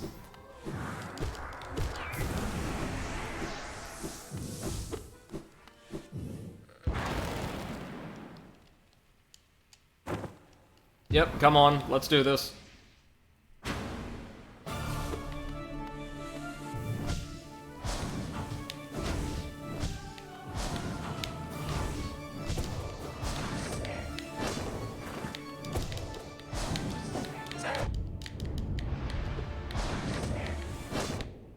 See, like the Kin, the other enemies we've fought in this DLC so far, he's an exercise in dodging and reacting to a handful of clearly telegraphed, but very, very tricksy attacks.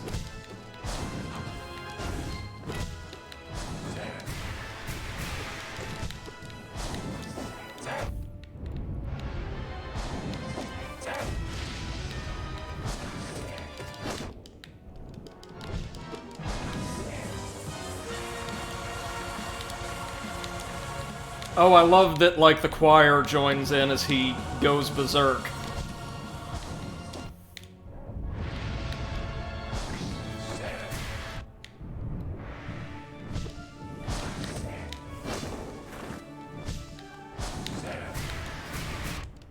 There's also, as you would expect, virtually no real chance to heal here.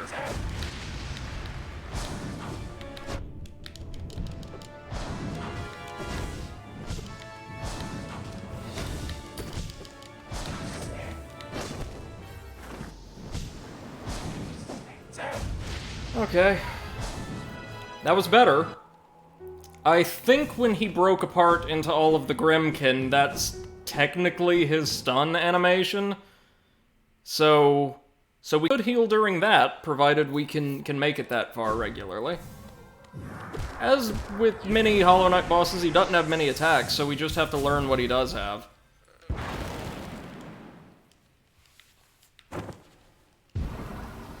It's clearly much, much safer in the air.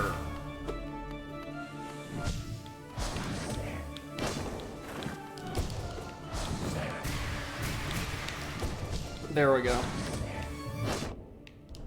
Ah, except for that attack.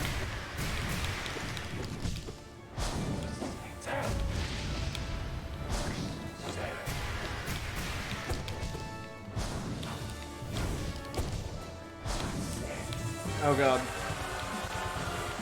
Yeah, the audience joins in and starts singing when he goes berserk. Really nice touch.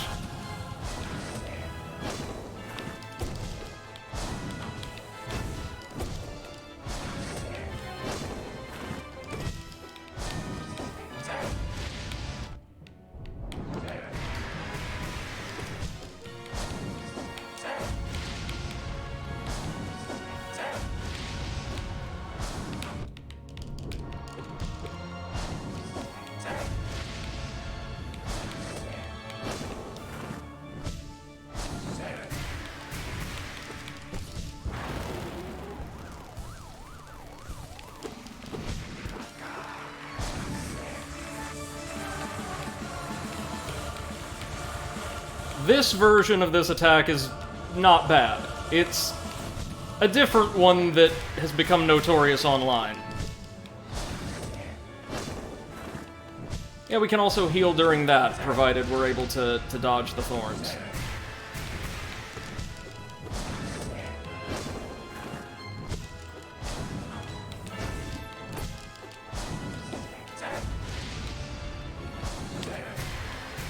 Okay, his melee attacks are clearly telegraphed. I do like that a lot.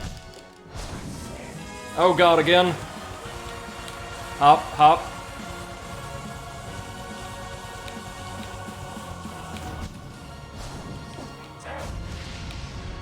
Oh yeah, this is... I can see why people like this fight. This is a lot of fun, actually. Tense, but eminently fair.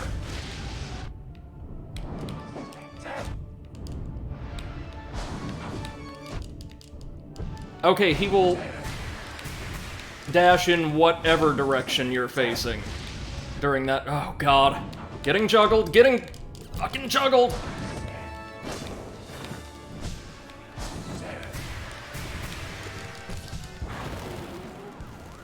Drink, drink, drink.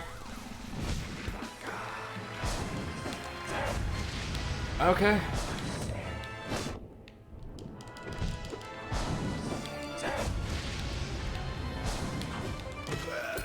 Hey!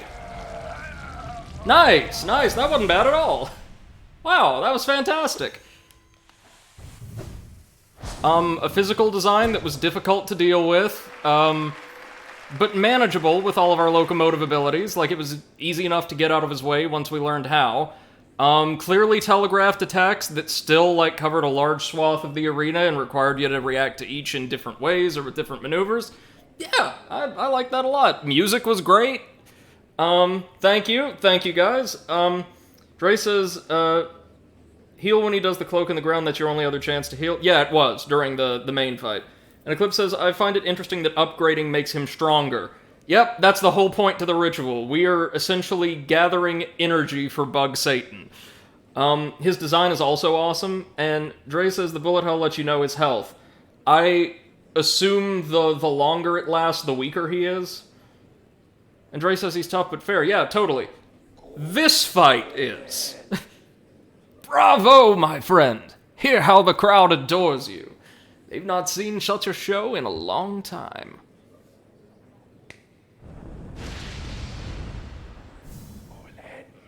Look here. How our child has grown, nourished and strengthened by the heat of our passionate dance. The two of you will feature in many tragedies and triumphs together, I'm sure. And so our great ritual nears its end. Will you continue to harvest the flame? Even though now you surely see the path it illuminates for us? Our scarlet eyes will watch you keenly, friend.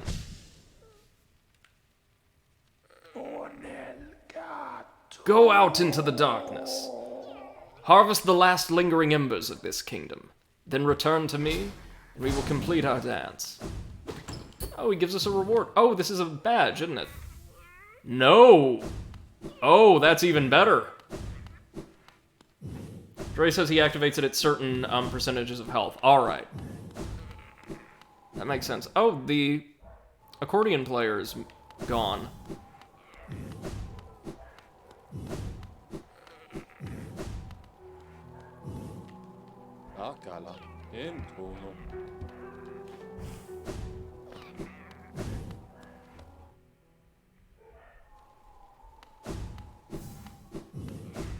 Let me see. Hold on. Because I know there's two different ways to end this DLC. Let me see.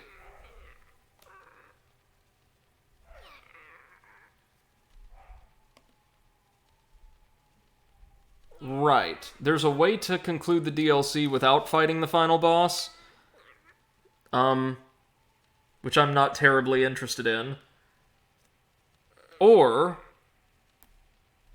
we can fight the final boss and gain a couple more goodies, which is certainly what we want to do. So, that's going to require us to collect the last flames, of which there are 4, believe it or not. We only need 3 of them, but I'm gonna go ahead and collect all 4, because why not? Oh! For heaven's sake, one of them's in the hive. The easiest one to access first would probably be... Oh, they're all connected, or largely connected using the tram, aren't they? Honestly, the hive, probably. So away we go. Little creature in tow, which has been made a good bit stronger now, and should also probably be a little bit more aggressive.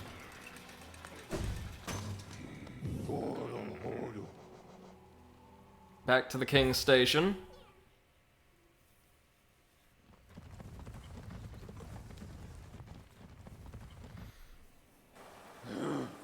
And from there we can access the hive, and then take the tram to Ancient Basin for the second. And, from there, maybe take the Stag Station over to the Queen Station to grab the third near Mantis Village, and then over to the distant village for the fourth.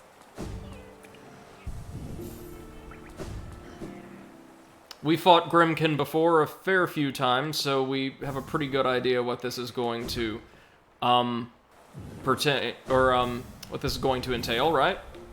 Oh, and look, the Grimchild mask has transformed again. Oh joy. Well, now we can actually equip a more potent notch or badge or two during combat challenges, which is really, really good. But in the meantime, we'll throw on our Wayward Compass and maybe Sprint Master, move just a little bit faster.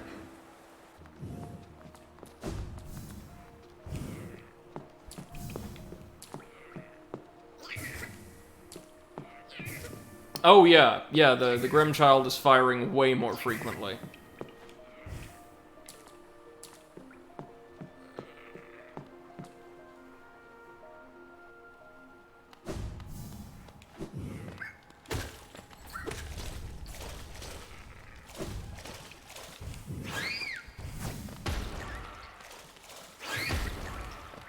Hey, good on the Grimchild for just taking out these explosive bats before they can even launch themselves.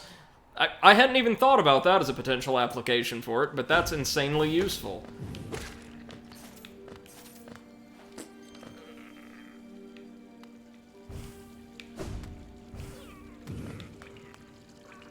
Oop, down we go. Making contact with every enemy on the way down.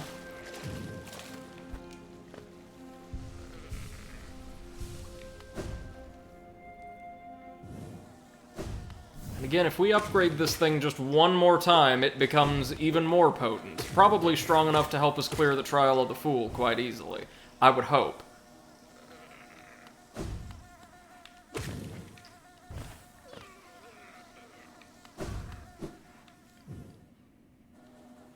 Oh, I also found last night, off-stream, Mr. Mushroom, the secret mushroom NPC for the first time. But since I didn't have the appropriate badge equipped, I couldn't actually talk with him. We might do that on stream at some point in the future. Even though he's a secret, largely joke NPC, he does have a quest line of his own, just like most people in Hollow Nest.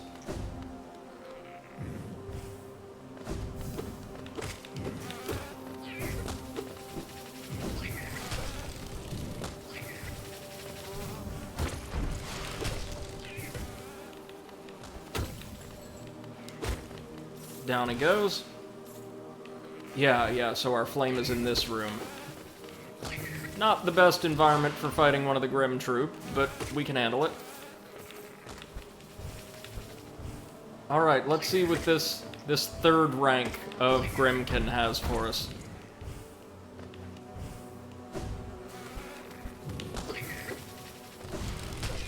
I was about to say, did the very large one just destroy itself? But no. Don't even know that they can.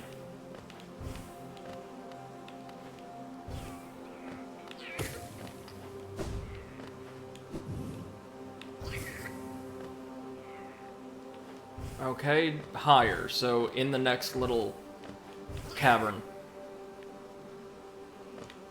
There it is. Let's make sure we clear out. Okay.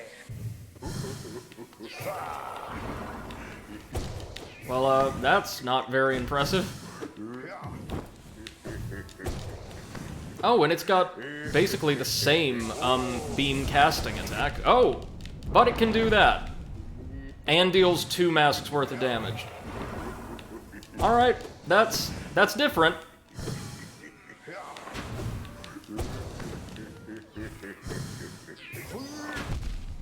Ooh, yeah. Okay, these guys are actually something of a threat. Still pretty fragile, though. Nice. And we should have their lore entry, right? Down at the very bottom, yeah. Terrifying member of the Grimm Troop. As part of the ritual, it gathers Scarlet Flame. Yep, so the description is largely identical for the 3 of them, aside from Grimm's commentary. I really like these little mini-bosses, though. They're quite a lot of fun to engage. Now let's head on over to the basin for our second.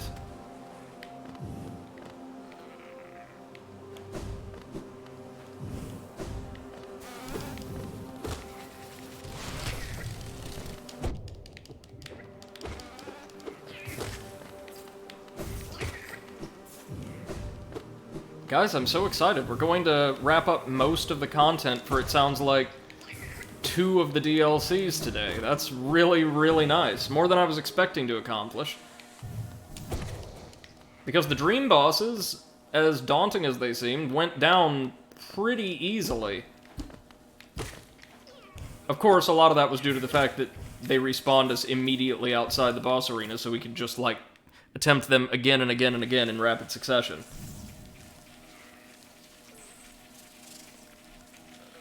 Let me see. Bop. Bop.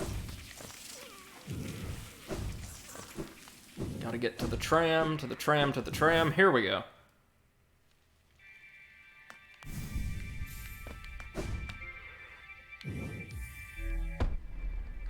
This Grimchild is actually gonna be really useful once we get it properly upgraded.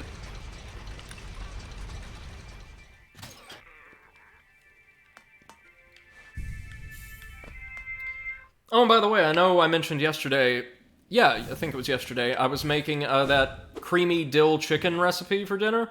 Turned out amazingly. Nice, like, pan roasted chicken with some really, really pleasant, like, obviously very herby. Dill sauce based largely on, like, sour cream and just a little bit of mustard and chicken stock concentrate. And... well, the recipe, or the meal kit, also included plans and the materials for oven-roasted green beans, which were great, and roasted potatoes, which I'm not so big on, so instead, I decided to improvise and made some Dijon buttermilk mashed potatoes, which are absolutely heavenly. Oh god, it's here. Of course it's here.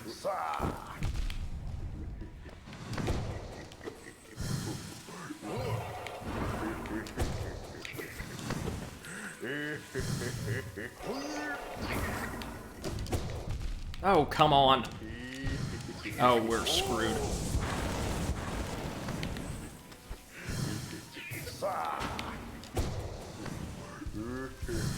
Heal, heal, heal. Whoop. This is probably the worst arena we could have chosen for one of these, huh?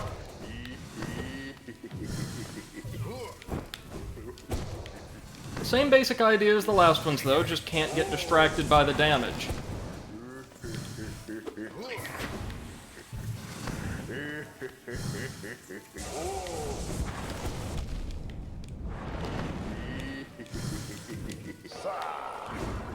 And the Grimchild itself is actually really helping us with this one. There we go. Clip says, being outside of the boss arena is great, but it means there's no downtime between fights and can get exhausting. Not that I know anything about that. Yeah. Dre says, funny enough, the dream bosses that you go into the mines of don't count as deaths, even in Steel Soul runs. That's right, the game's Iron Man mode, which makes everything somehow even more difficult. Imagine that. Hey, wait a minute, while we're here... No, we would have to do that from the sewers themselves. Never mind. I was gonna see if we could go fight, pure Dung Defender or whatever. But that'll have to come at another time. Hello, Pimp Guard. How's things? How are the kids?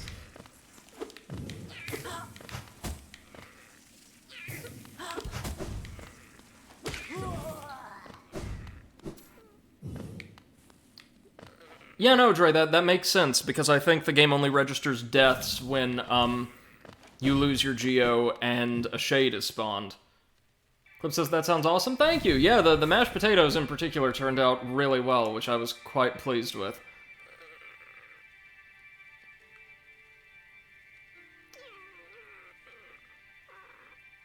Huh.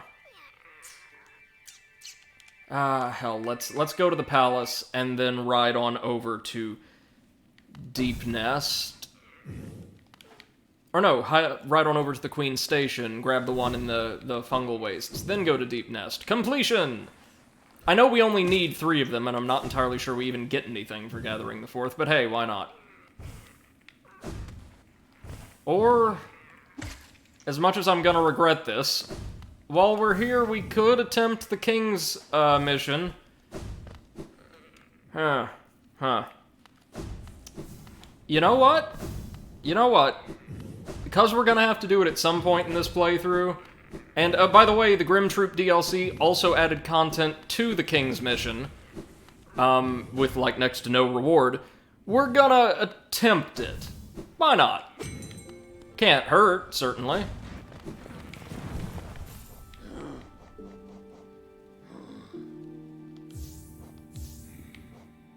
Wait, okay. So we're gonna want long nail. We're probably gonna want...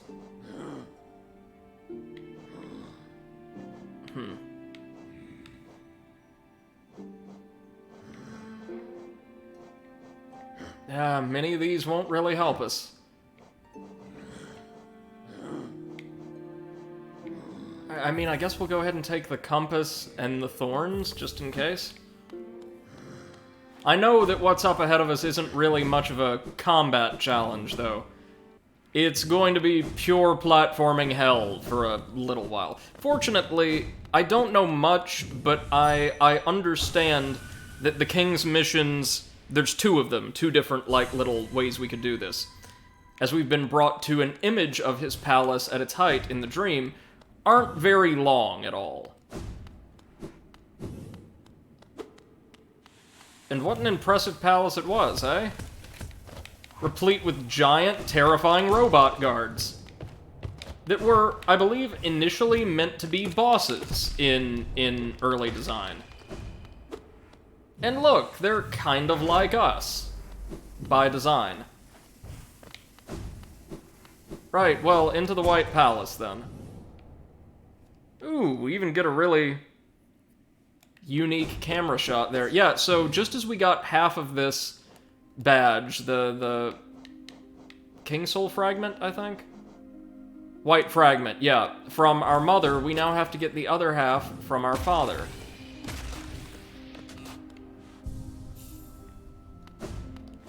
Whoa. This place is really impressive, y'all, not gonna lie. Oh, look at the size of these platforms. Can't imagine what kind of fun we're gonna have with them. No, sir. Oh.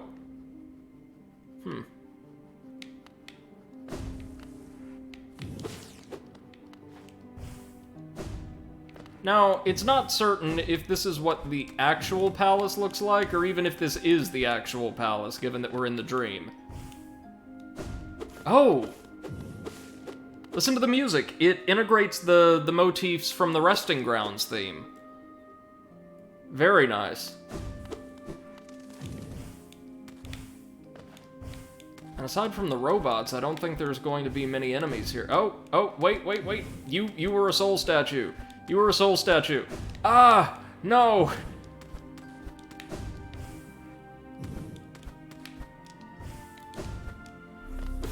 Give me soul. God damn it, I need it.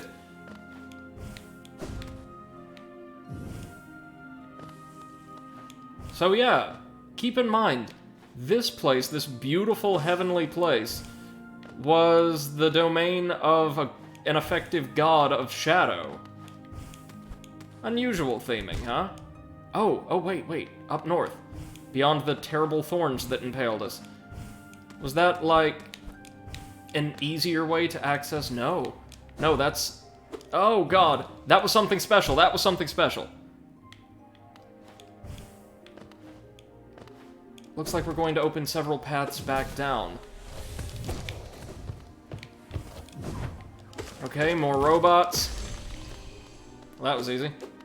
Dre says, I believe it's the actual palace the Pale King pulled into the Dream Realm, since the palace is gone in the real world. Either gone or ruined, one or the other.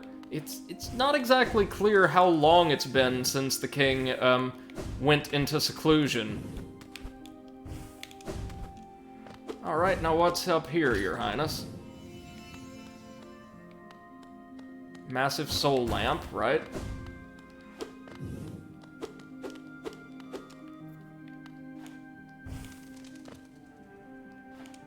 Seriously, like, obviously, I'm certain I'm going to have a very, very bad time with this place later on. But what an environment, visually, right? And the music. Dre says the Pale King was a god of light? Really?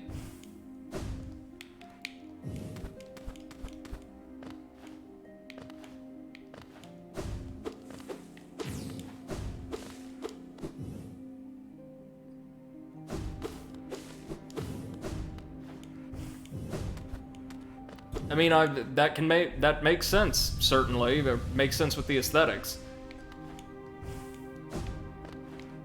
And in my reading of the lore, just like or maybe even more so than the other God of Light, he was one of our villains. So, that checks out. Dre says he used the void he found in the abyss later on. Yeah.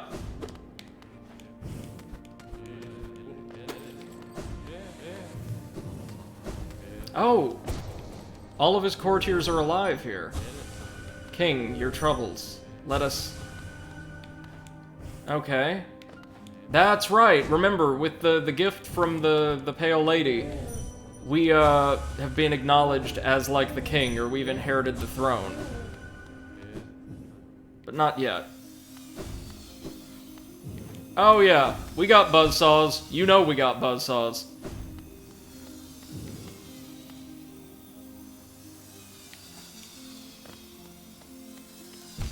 Oh, we've got to get, like, the Shadow Cloak timing down perfectly for that.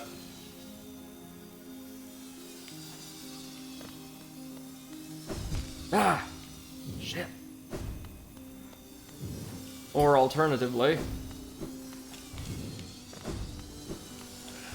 do that. Oh, no. You guys can see why I was kind of dreading this area, yeah?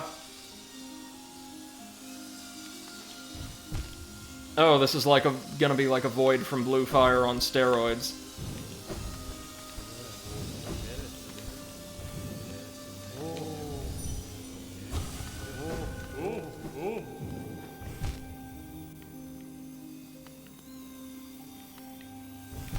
Ooh.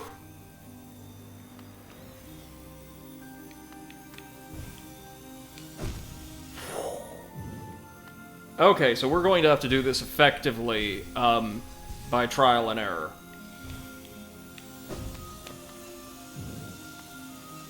Which, I mean, I'm fine with. Ah! And back up here, of course. Yep. Oh, this is gonna be hell.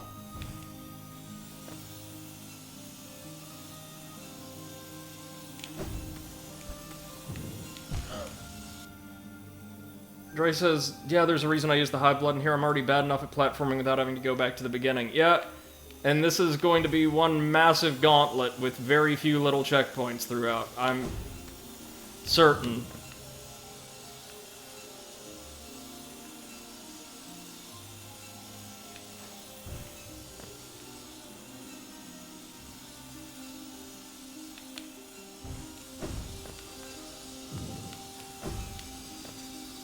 Oh. Oh, you gotta be kidding me.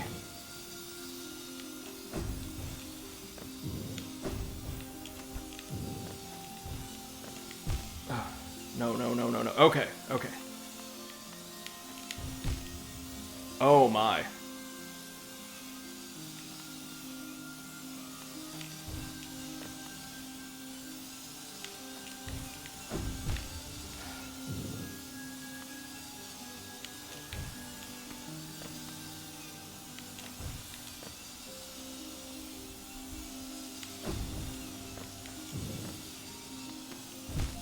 Fuck!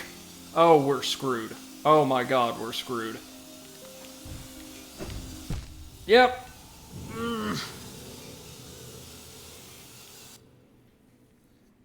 And as a friendly reminder, folks... Oh, okay, so at least they don't count it as a death, they don't take away our geo. That's good.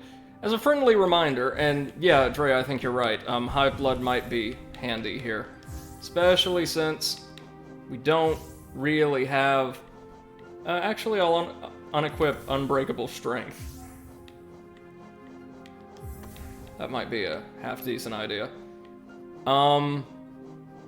Since we don't have a map, the other won't really matter. There we go. Ooh, look at our new masks.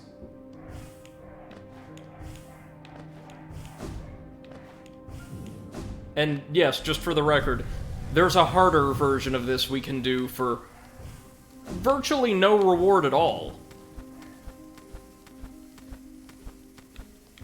And, yeah, before I'm done with this playthrough, you bet we're gonna do it.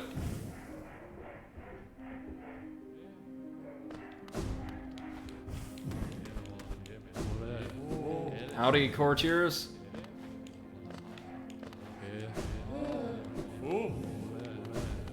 Anything over here? We didn't check this area before. No, they're just hanging out. Dre says I still need to do that, and Eclipse says you could do it just because. Well, fingers crossed, yeah? Well, what is this? Wait, was I on the more difficult path?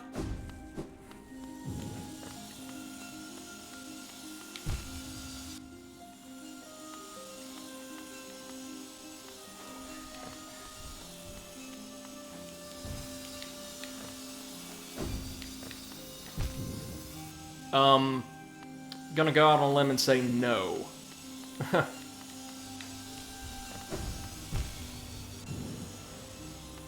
Their momentum is what's screwing with me.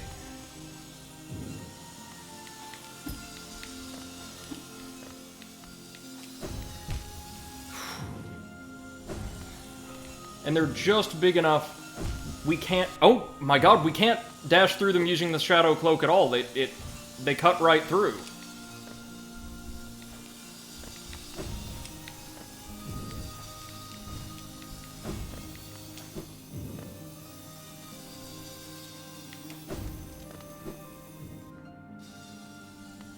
We'll just explore this little patch of hell for...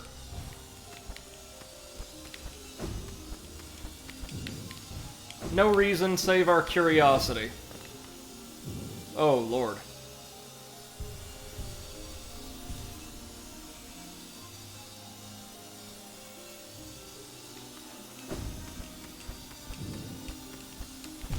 Yeah. At least they don't put us back at the bottom. That's handy.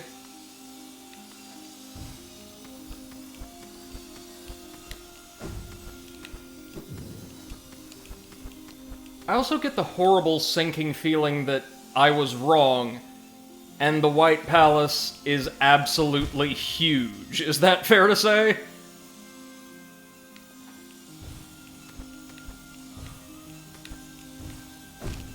That sounds like something a Metroidvania would pull on you late game. Like, especially one like this that takes copious design influences from Dark Souls. Hey, presto, look at that.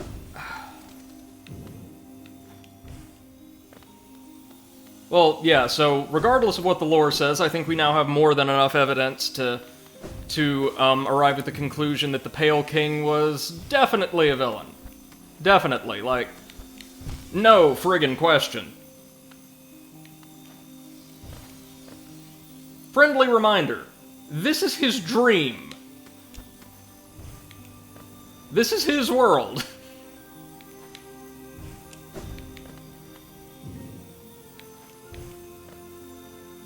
Well, what in the hell are we supposed... Oh, no.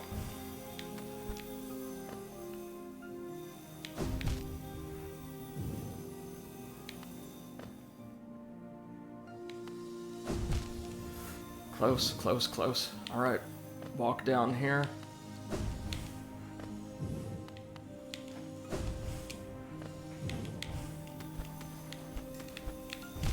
Oh, I can hear the saws just firing away.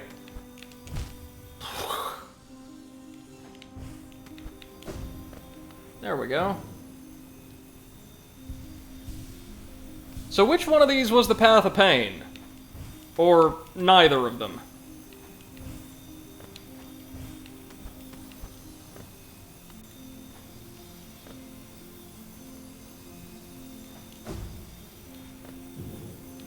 This seems just a smidge easier.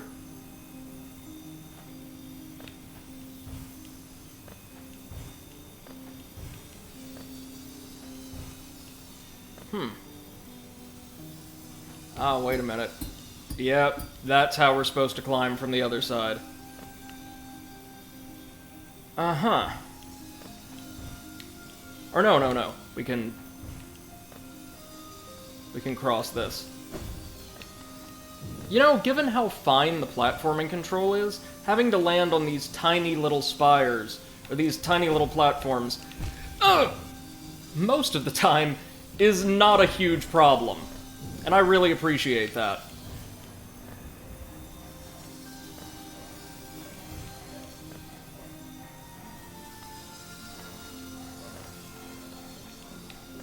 Okay, where's the other blades?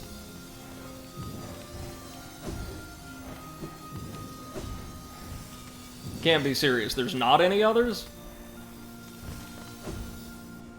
Okay. What the hell is this? Oh, right. Wait! Wait, we're just back here?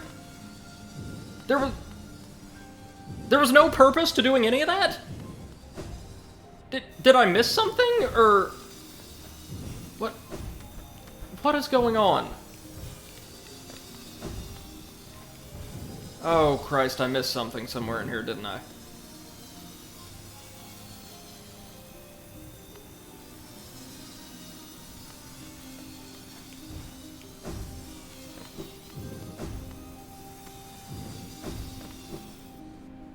Okay, again, I've been trying to stave off looking up specifics, but here, just because of what this area is, I'm going to see exactly what we're in for. Oh, my lord. Oh, well, I was definitely wrong about the map. This place is massive.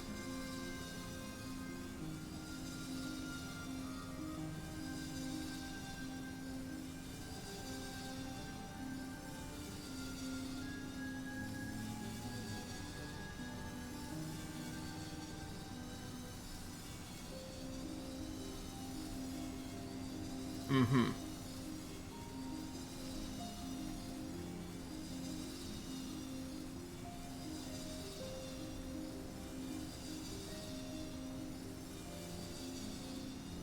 Okay.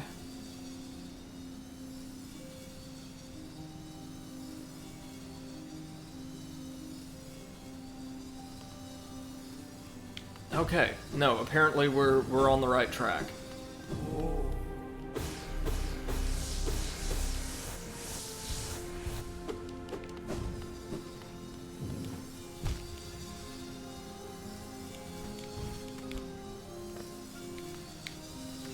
Or wait, no, this is a different area. Never mind.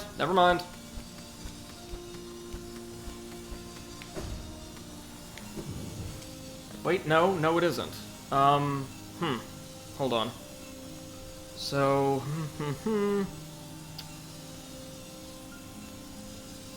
there's our first bench, and then there's a lift. Oh no.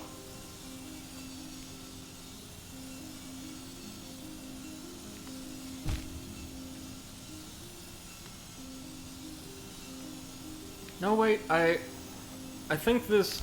Yeah, this is a different area. My bad. Area's more linear than it looks. Hey, and now we can light the lantern.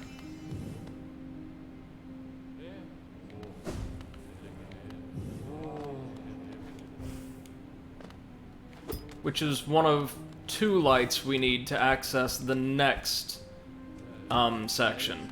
Okay. So then we need to go both to the left and to the right.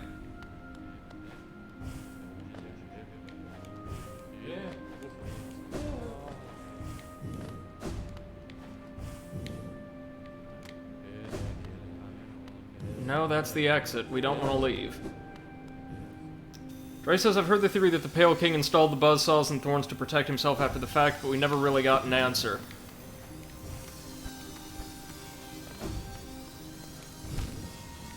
It's also entirely possible he was just insane, mind you.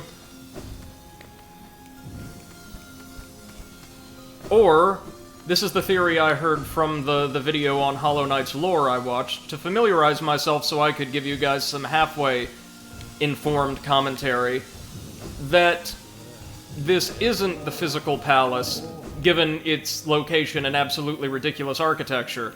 It is instead a representation of his mind, and as a paranoid kind of self-obsessed creature, he installed a ridiculous amount of, like, mental defenses.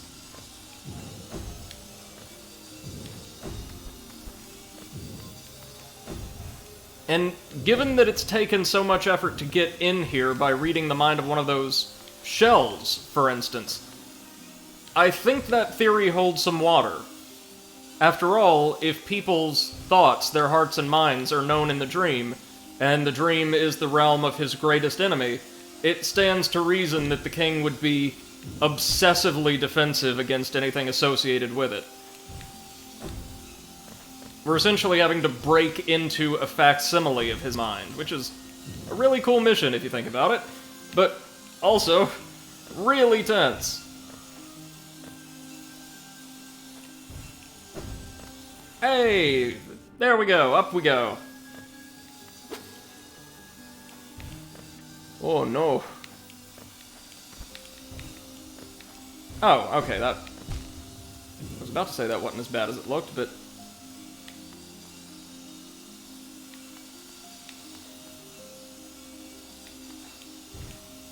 Oh, fuck. Right. Up, up, up.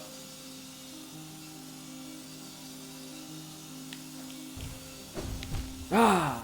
Damn, I can't rely on my standard maneuver of just dashing to safety here. We have to be really precise. Oh, God.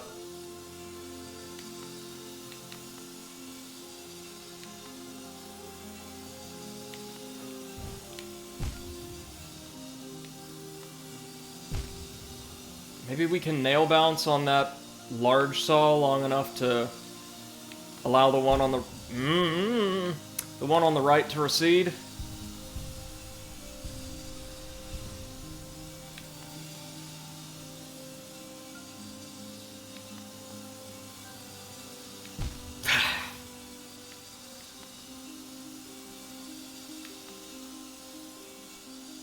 One good thing. Oh, Lord!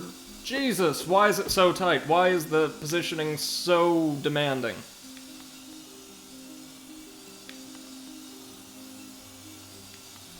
Ugh.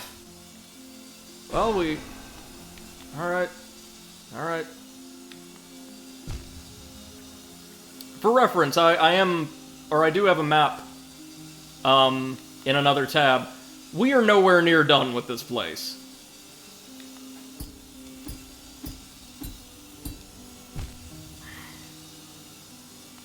Come on, man. Yeah, this is clearly the inspiration for those level 5 rifts in Blue Fire.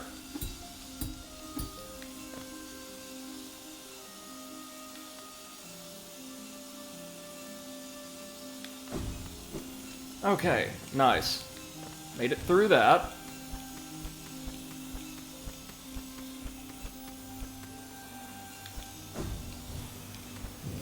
Made it through that.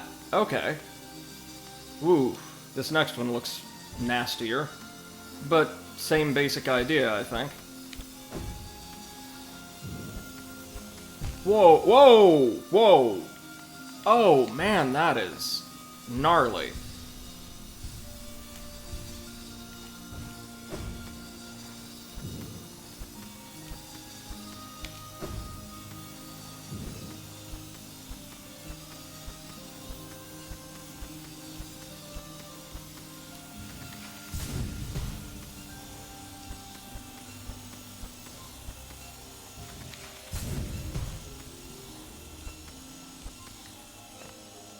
I do like that we have these little decorative handrails that can be seen from a good bit above the floor itself that kind of designate safe landings. That's a good, consistent use of your design elements to actually have a certain function. Dre says that's true. Also a theory I've heard, especially since you can find a memory of his in here. Several, I think. Man, all Mom had us do was just find her in the heart of her garden, though. This is excruciating. But I think we're almost done. Let me see.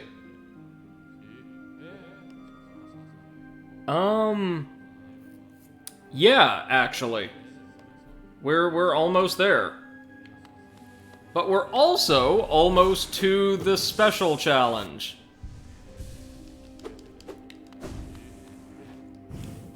And you know what? What the hell? Let's give it a go.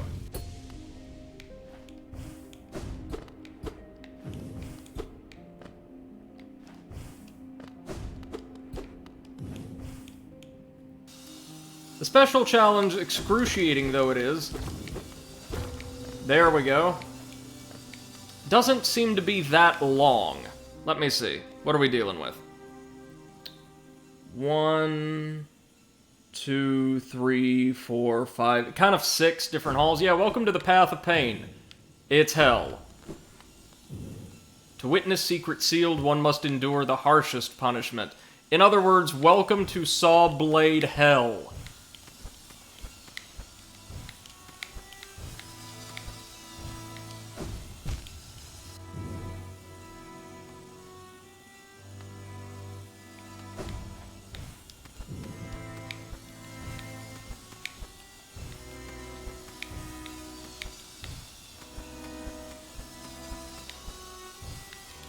Ooh, yeah. Yeah, that is gonna have to be pinpoint precision, y'all. Oh, no.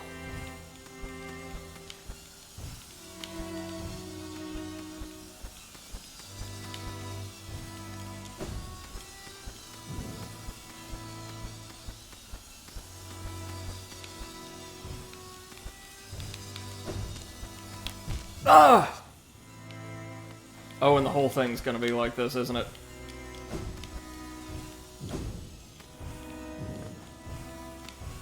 Now, one issue that some people took with Hollow Knight's DLCs was that, maybe with the exception of the Grim Troop, many of them didn't add a lot of new content, but rather just new layers of challenge over content that had already been released. I'm talking harder versions of bosses that were already in the base game, more challenging sections, such as this, in already extant areas, and that people wished like there was a bit more just original content added for players who wanted more to the experience other than just additional challenge. And even though I really like the DLC content we have overall, I must say I'm generally sympathetic to that perspective. Like, maybe it doesn't do to have a lot of really well-made DLC content, but also have it cater to a small percentage of your player base. Not saying that people like myself, who are general but not ardent completionists, can't enjoy it or engage with it, just it's maybe not exactly what we would have wanted out of this.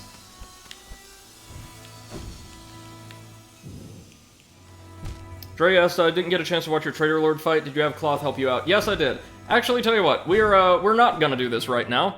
We might not do this at all. If it is not related to completion, and I don't think it is, we just ain't gonna do the Path of Pain. But I'm more than happy to tell you guys what the reward is. You ready for this? It's a 2-second cutscene. That's right. 2 seconds.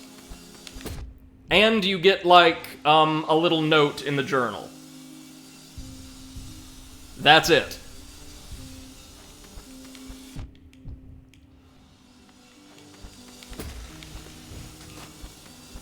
Okay, so we can't destroy these robots, but we can temporarily dismantle them. Oh, Lord.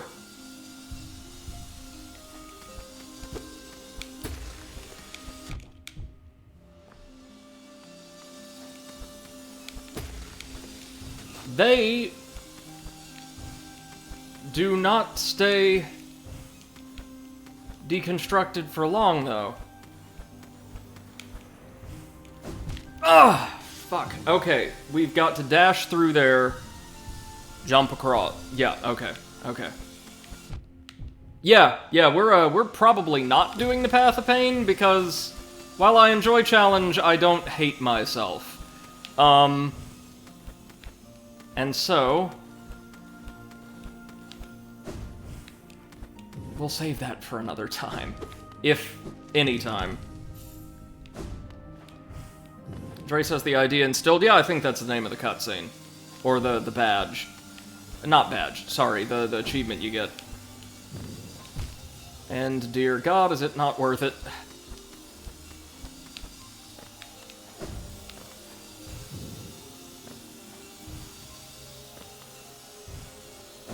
Huh. Clip says Path of Pain, the name speaks for itself, right. But you would expect to get, like, some crazy awesome badge that gives you, like, a third jump or something in exchange for completing it, right? Not just, well, essentially bragging rights.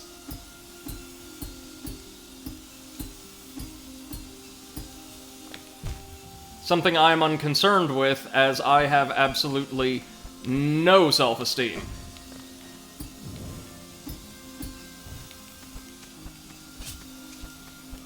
Ah, of course. Yes. Boop.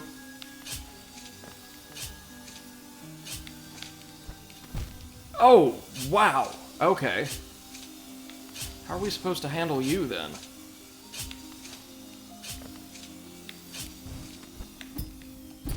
Ooh!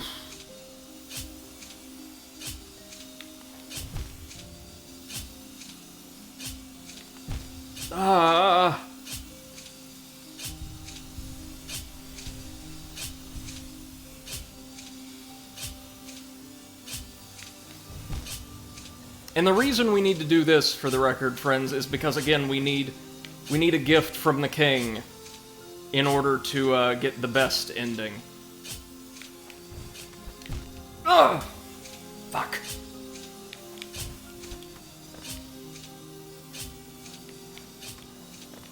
Wait, we can safely cling to the wall, can't we? We can.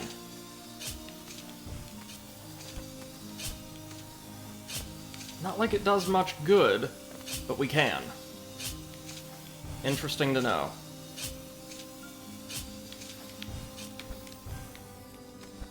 Hey, presto, there we go.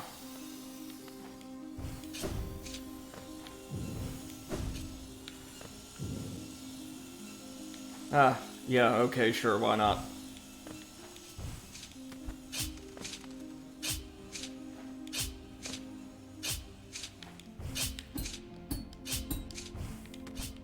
At least doing a nail hop gives us our jump back.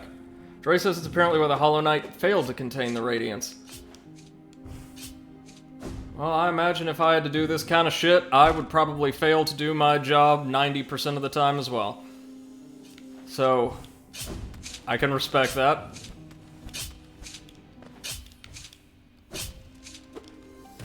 Oh, Okay, back down. Alright, I think I see what we have to do here.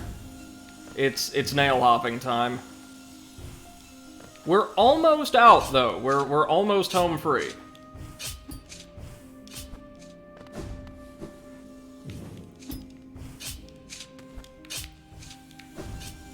He says, in vain. Up, up, up, up.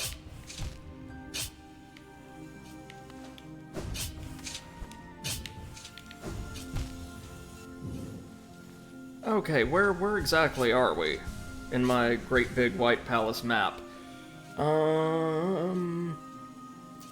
Okay, so up we've gone.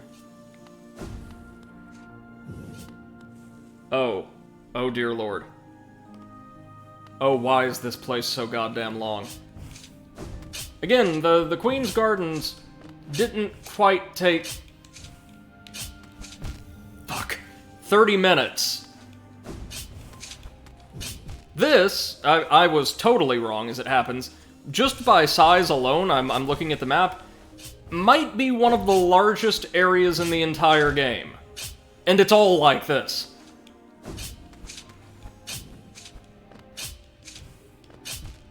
Crazy, right?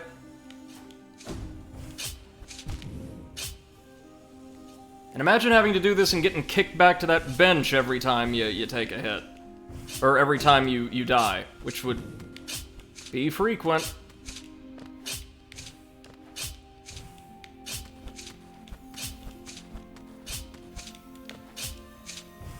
Okay, there we go.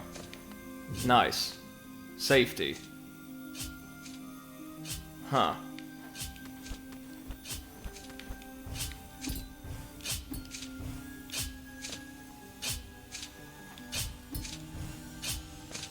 Our increased nail reach is actually really, really helping here.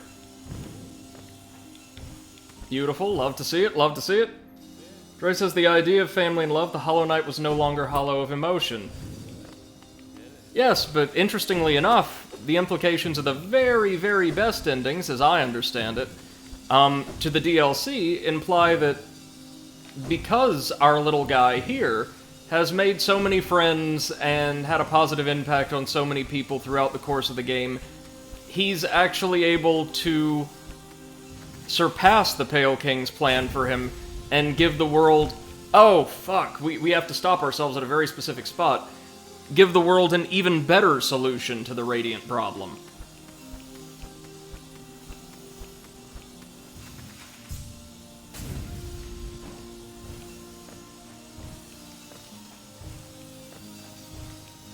Again, hauntingly beautiful area.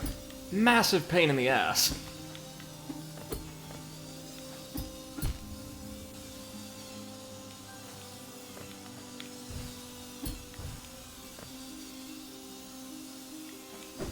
Hop, hop, hop. Ledge. Hop. Oh god. Ooh! I was going to try to do something tricky, but the bottommost saw is too fast. Drink, drink, drink, drink, drink. Hop. Oh! Come on. Left. Right. Perfect!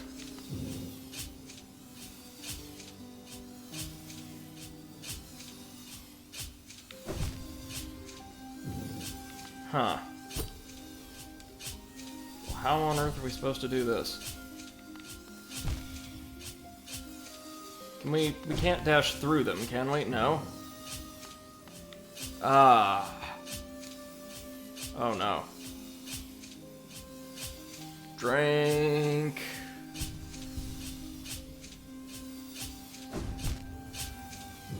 Oh, we're supposed to dash between them, but we have just a hair of safe space.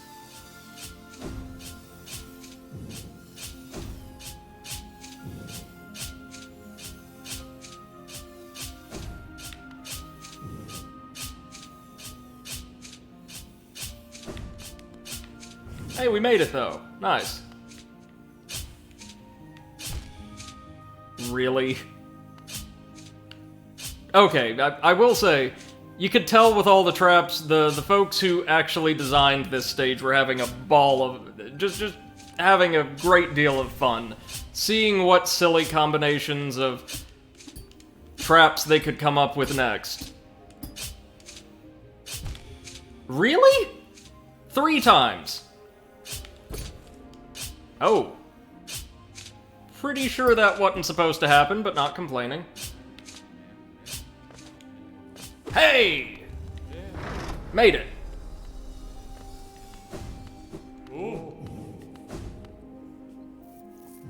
Dre says, focus the void rather than be hollow. The Hollow Knight still tried to contain her, but who knows if it was ever truly hollow or if it was the plan would have worked. And these people must love Mario Maker? Yeah, I'm getting that vibe, for certain.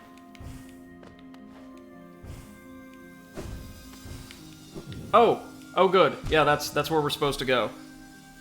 Because let me see.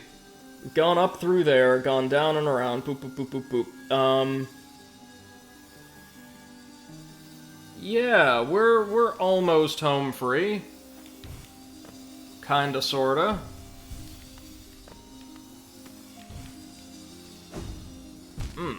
Okay, so what are we supposed to do here?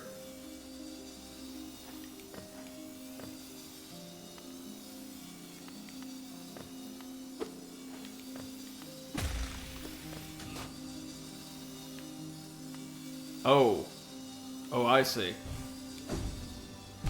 Oh, I see. Oh, that's nasty.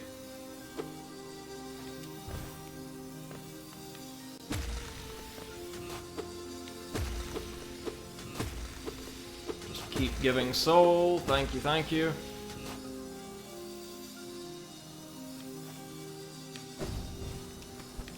Oh, wow. Dre says that's what makes this game so fun. Lots of lore, but room for interpretation. Yep, just like good old Dark Souls, our bread and butter here on this channel. Oh no.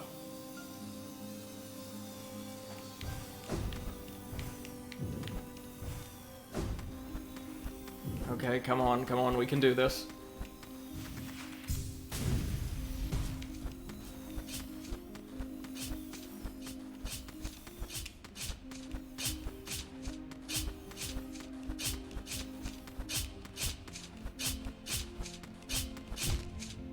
Well, how in the hell are we supposed to do that? Quickly, is the answer, I suppose. 1, up, down, up!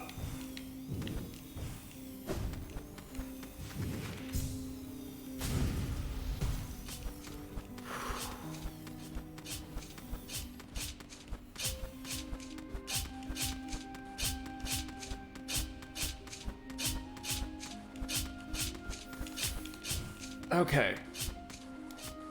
What? No! I pressed the crystal dash button, but for some reason my character's collision detection with the wall either glitched out or it detected that we were falling instead, and it just didn't perform the maneuver. Oh, God. Oh, that's frustrating. That's so frustrating.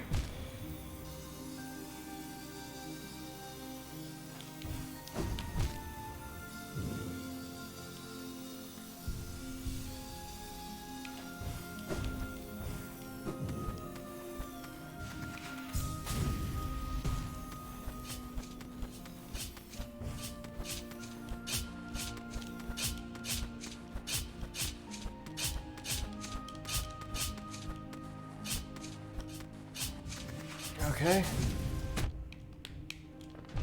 Oh, no! Oh, man! Of course they throw you right into more obstacles. Why would I expect any different at this point? After this, though, we've got, let me look at my map. We've got what look like 2 more halls, and we're good. Or 2 more of these kind of courtyards, I guess I could call them, because most of them do seem to be outdoors. Well, kind of, sort of. The entire palace is this weird open-air construction.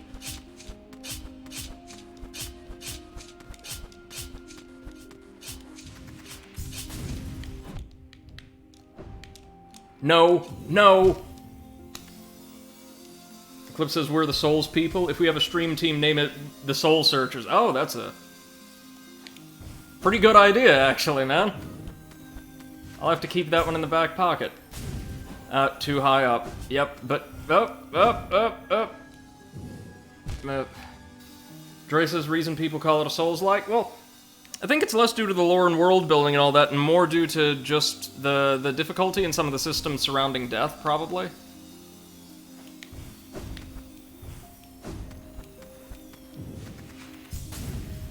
I mean, Souls-like as an appellation is slightly overused, I think, but... Like, is Hollow Knight really Souls-like? Does it play similarly to, like, the Souls games? I don't think so. It's more of a really well-made, robust Metroidvania than anything else. No.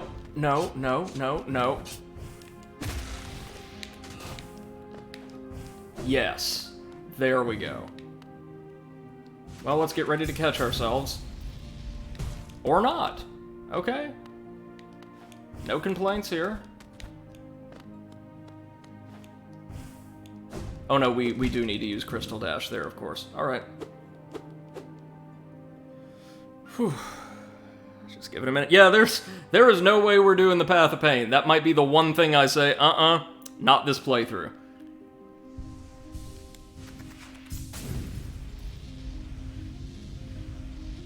This is a bit like Champions Road, but if it were mandatory to beat Mario 3D World. You know what I mean? Okay, where's the spikes gonna come in from? Oh! This robot's already down. All of them are.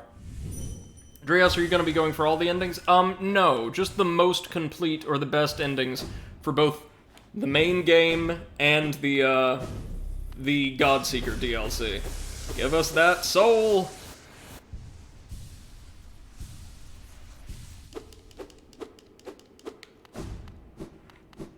We need that soul!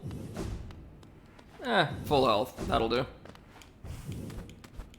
I don't hear any more traps. Have we made it? I think we might have made it. Yeah, all we have to do is approach, Old Father's throne and find out, yep, he's dead, and has been for a long time. Well, just for putting me through something. No cost too great.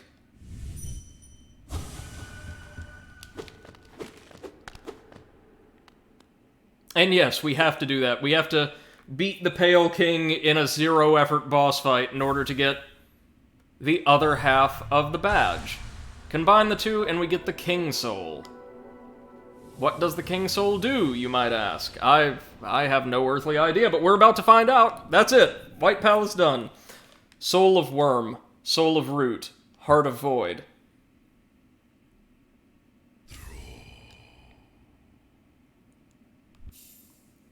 We got a... Oh, we got the Hunter's Commentary for the Retainers. Okay. Dre says you could have sat on his throne. Yeah, could have, but we're good. It wouldn't have done anything for us, I don't think.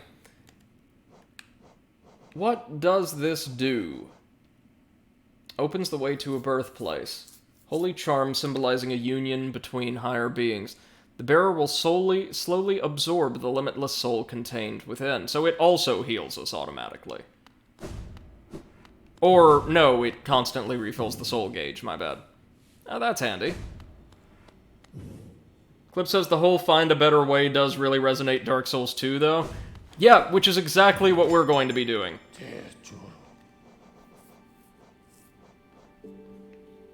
We're ideally going to find a way to contain the Radiance without our little guy having to die or be sealed away for eternity. Now, head on over to the Queen's Station, and we can battle our last Grim Nightmare. And then, of course, go to Deep Nest for our fourth and final flame.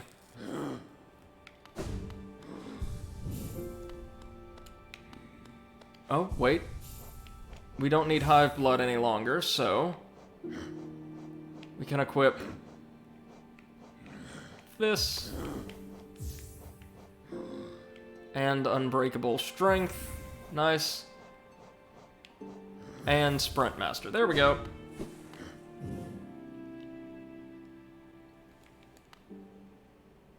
Wait, did we already get the one here? Oh wait, no, we need to equip our Grim badge. Never mind. So, in place of Longnail, temporarily, we'll throw on the Grim Child. Our reach is still going to be way more than enough.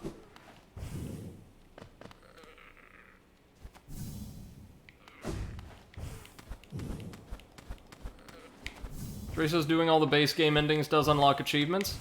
Well, that's interesting.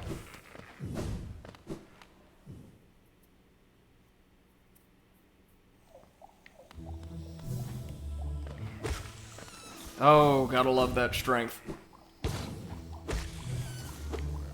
The Pure Nail on its own, though, still does a really solid amount of damage, given how easily we were able to roll the drones, the sentries, in the King's Dream.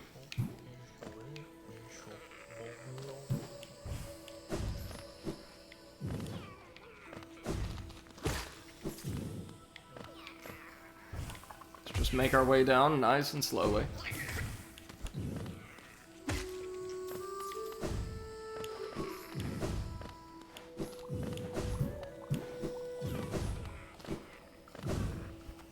Nothing here poses a serious threat at this point.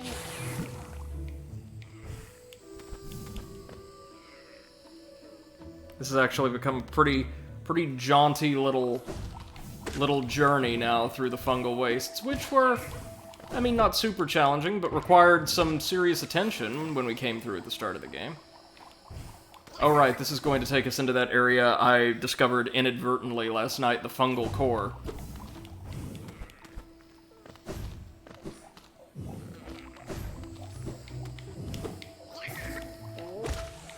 Go ahead and open up this shortcut, just in case we need it.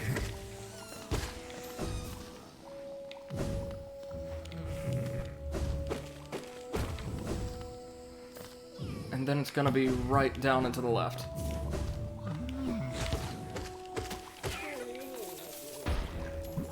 Love the little Shroomal units, they're so cute. Okay, let me see, and again, apologies I'm not terribly, talkative at present. When we're just going back through familiar areas, I don't really have a whole lot to say. We kind of know this kingdom like the back of our hands now, and I enjoy going through familiar areas once again, but have very little to say about the experience as a result of our familiarity.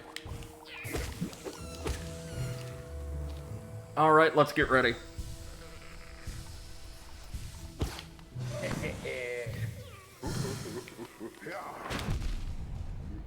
Wasn't expecting that right off the bat. Oh, now that's something we can exploit.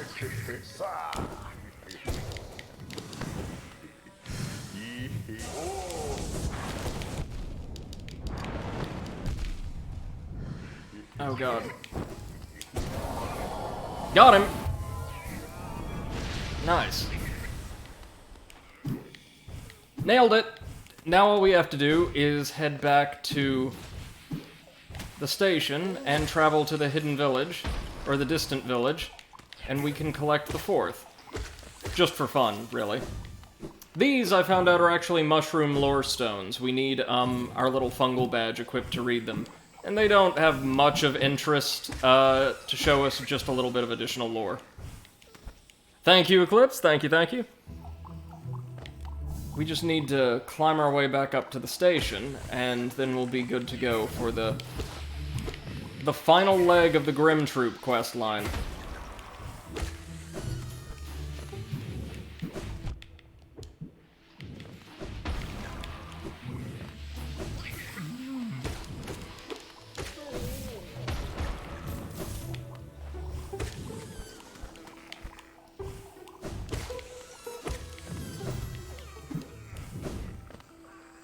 And again, as I said, the boss fight against Grim isn't known for being especially difficult. It was fun, breezy, we were able to learn it pretty quickly. The final boss of this quest line, which we're going to need to defeat to get our fully upgraded Grimchild that'll be a huge, huge help in the arena, is by all accounts an absolute menace.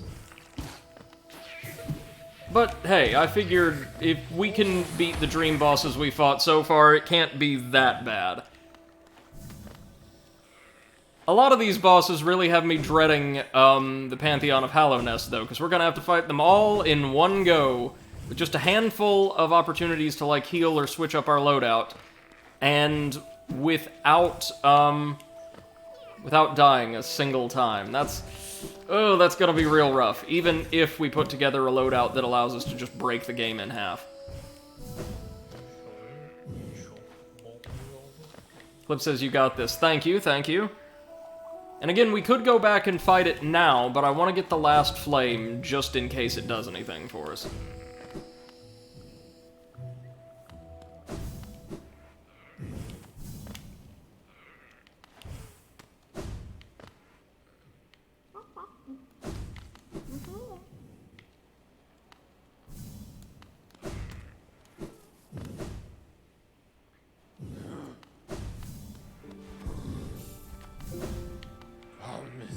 Okay, off we go to Distant Village.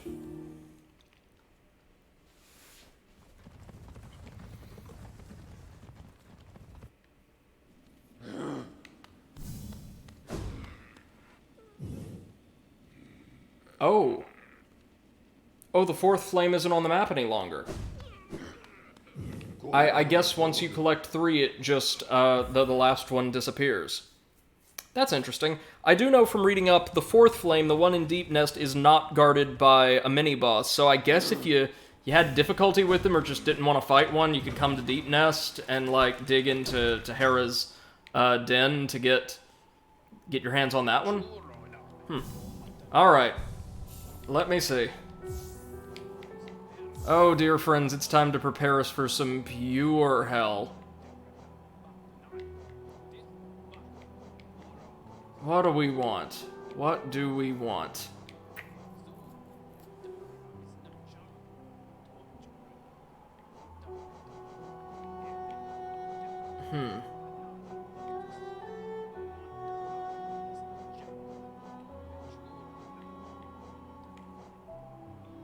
Dre says it was in the house that had the discarded bodies. Okay, okay. Thank you for letting us know. Oh, Longnail. We want Longnail back. Okay, let me, Oh, Brum had it. That's right, that's right. He also offers you, a path to complete the DLC without fighting the final boss, but why on earth would you want to do that? Real quick. Actually, Dre, tell me this. If I fight this boss now, will I have a chance to get Divine's badges later on, or do we have to go for them now?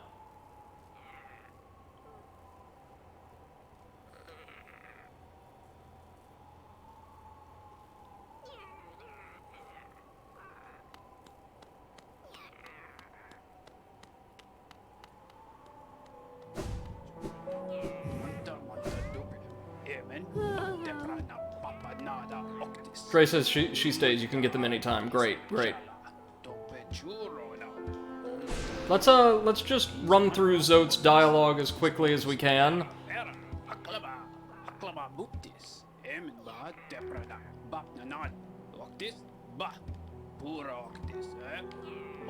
There's a lot of these little sayings, and I think we need to run our way through all of them to unlock something pretty special later on.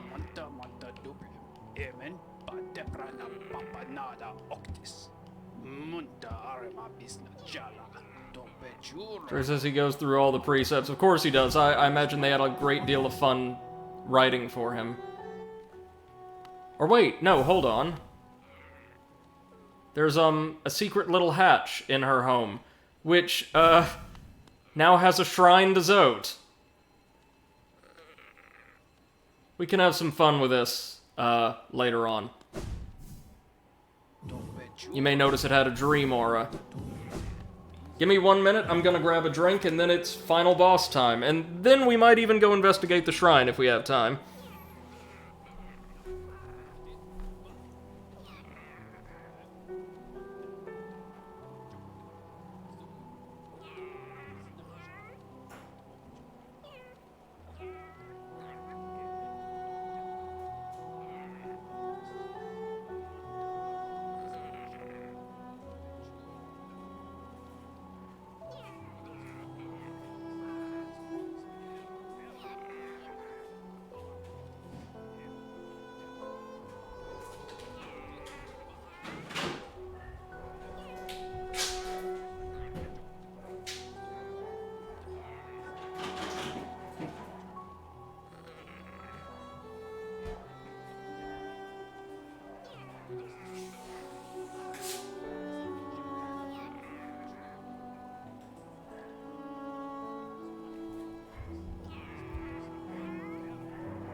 Alright, there we go.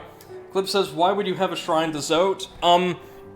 Because after we defeated him and he picked up that gladiator's headpiece on his way back from the Colosseum, in an act of spite, after hearing this little beetle gush about how, like, valiant and heroic we were, he, did his level best and successfully convinced her that he did all of the things that the Hollow Knight has actually done.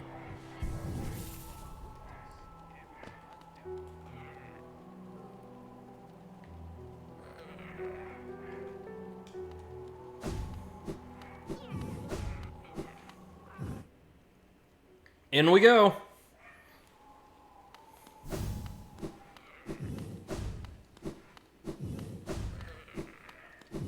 Clip says Speechcraft 100. Right, and we can dig deeper into the tent now to find King Grim. But now we're going to have to enter his dream to fight him, and actually complete his silly little ritual. Or, well, rather, we're going into a dream world, but you may notice the red magic auras and dream catchers that surround troops, or members of the Grim Troop, actually distinguish them from, like, the Radiants and the God Seekers, anybody aligned with an actual dream. No, they instead serve a god that we called into the world because, oops, a god of nightmares. And now we have to square off against them in physical form.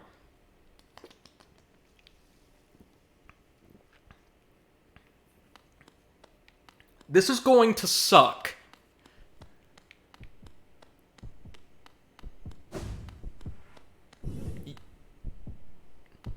Look at these. Rough, kind of patchwork arteries running throughout the entire theater. That's because our real enemy here is the heart of the nightmare. That thing. But you know how dream fights work by now. It's something you've already had to fight, just a lot harder. And of course he deals 2 masks worth of damage, because why wouldn't he?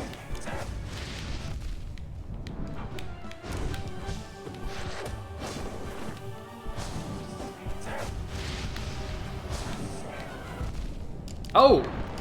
Oh, that's what the nightmares... That was one of their attacks.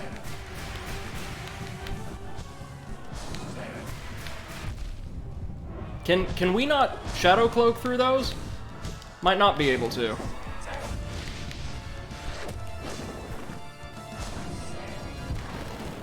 Oh, shit. Okay. Just out of curiosity, how much health does this version have? I would assume, if it follows the pattern of the other bosses, dream bosses, not too much more. And I would be right. He actually doesn't have a ton of health.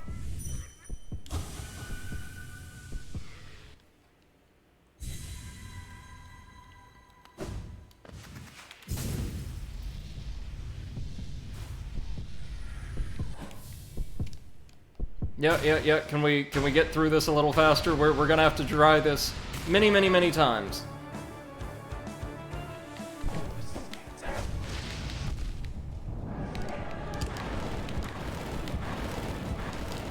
Well, that's the attack to punish, for sure. Oh, right, he also leaves trails of fire behind him.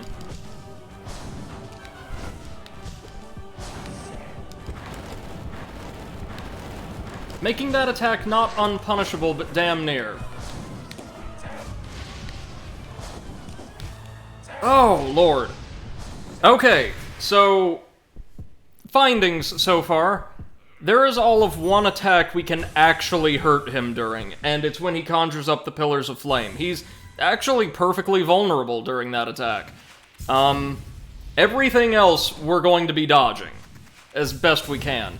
It seems like his uppercuts, too, also have a larger hitbox this time around. I'm not sure if that's right, but it feels like it. And he is faster, although...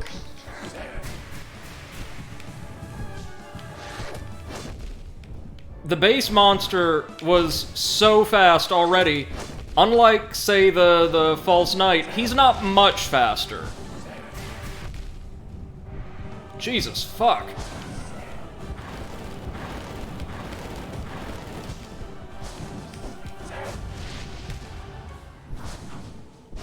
Eclipse says that looks much more intense. Well, no, and you know what it is, right? You know what makes this harder than anything else? It's the fact that he's dealing double damage. If he wasn't, this honestly wouldn't be a whole lot harder. And here, though, you can see why some people took umbrage with the content of the DLCs, right? Most of them just introduced ridiculous challenges without anything that more casual or even, like, just world-invested players could really engage with. And it's a frustration, I will tell you, I actually sympathize with greatly. Like, lots of people at launch fell in love with this game because of its content, because of its world, and the Metroidvania-style exploration, and not solely because of its challenge. Actually, if you strip out the DLC content, a lot of this isn't terribly hard. Like the last Coliseum challenge and the Dream bosses are. I thought the Watcher Knights were really tough, but like a lot of the base game isn't spectacularly difficult. And all of the DLCs except Hiveblood have added a lot of stuff like this. Or Lifeblood, sorry.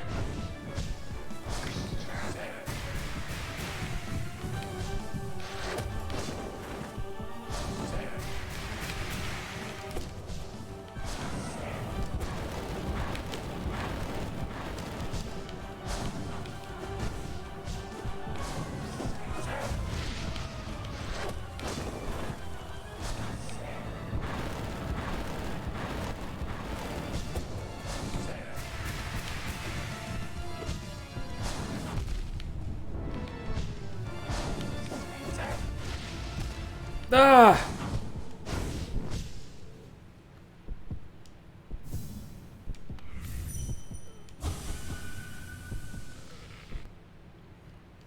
And by my calculations, we're gonna need to hit this guy somewhere in the neighborhood of...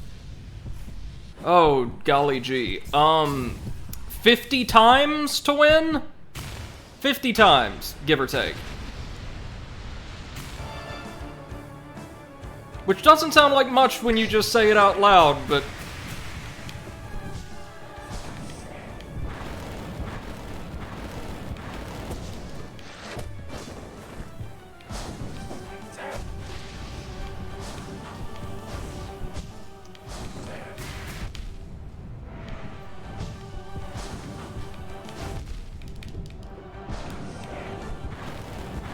Three, four...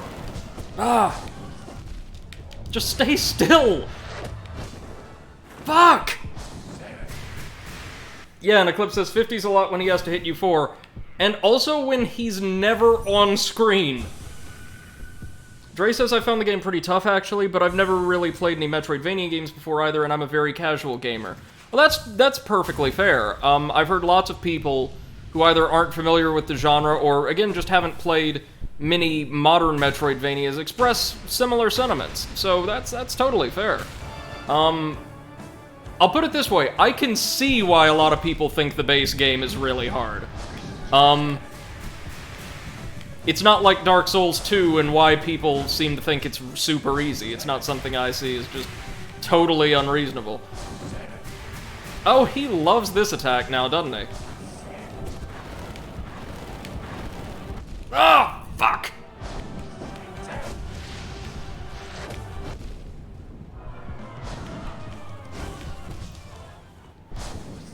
It also doesn't help now that most of his attacks have several different means by which they can harm you. Instead of physical hitboxes, now he leaves a trail of fire, very thick trail of fire behind him with the dive bomb, so you can't punish that. He sends out 4 little projectiles of varying lengths with the fireball toss, which makes that much, much harder to close in on and punish.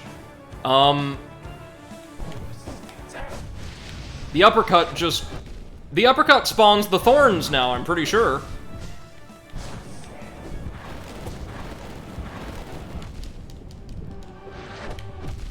No, he just does that at will.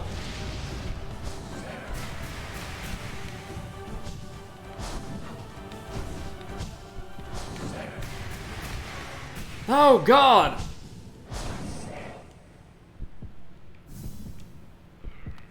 And somehow this is the way to get the good ending to this DLC.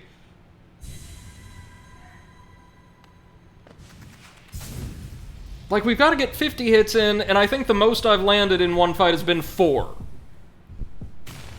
He's that fast.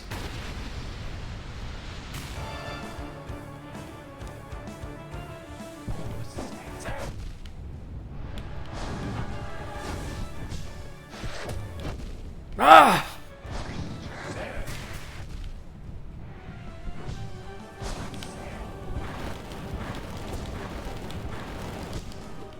Yeah, we're fucked.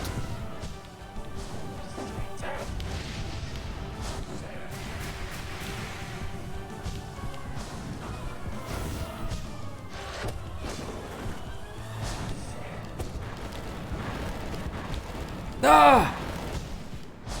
Even after the pyres extinguish, after the columns recede, there's a little bit of fire on the ground that can hit you. This is insane. Borderline absurd, I would argue. And remember, this right here, this is in the boss gauntlet. In addition to the regular fight. Just like all the other dream bosses.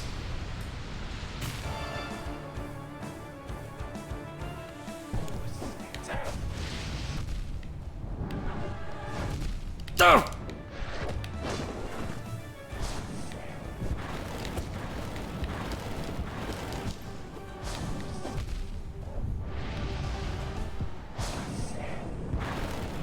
Like, he just juggles me so easily. I'm gonna be honest, I don't particularly like this fight. I feel the same way I did with the boss, like the major boss refights in Sekiro.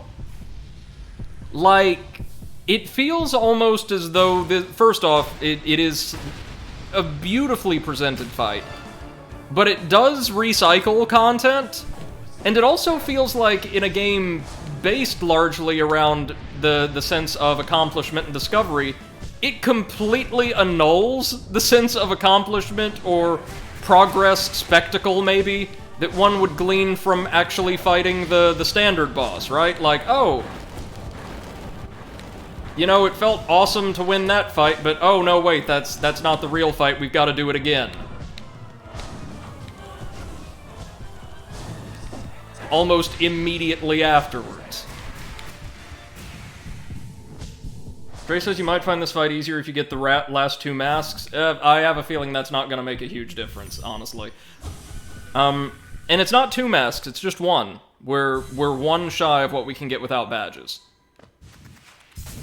The clip says it looks hard for all the wrong reasons. Yeah, hard, and again, just the fact that we've done this already.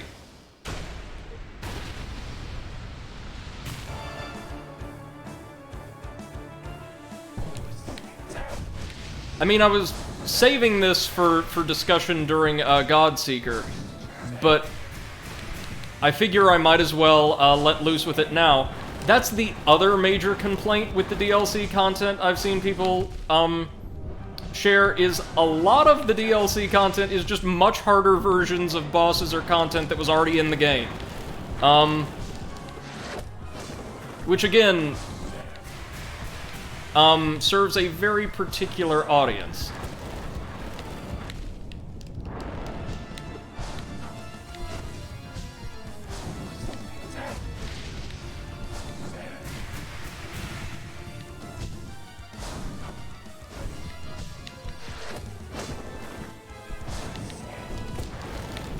Ah! Also, I'm quite convinced there is absolutely no time to heal during this thing. Oh, and notice, we've not made it to one of his bullet hell attacks yet. He still does that, of course, or rather the Nightmare Heart does this time, I think. But yeah, there's a lot to this, and it's awful.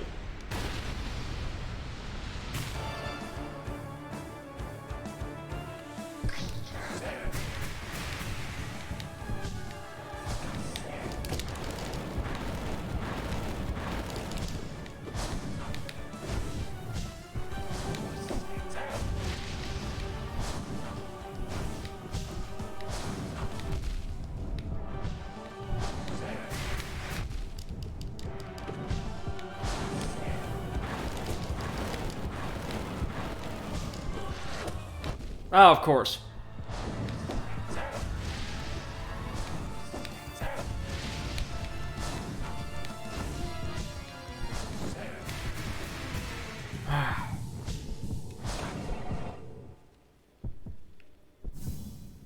Yeah, I am absolutely convinced you can't heal during this fight at all. You've got to burn through his health, all 1,500 of it, in one shot.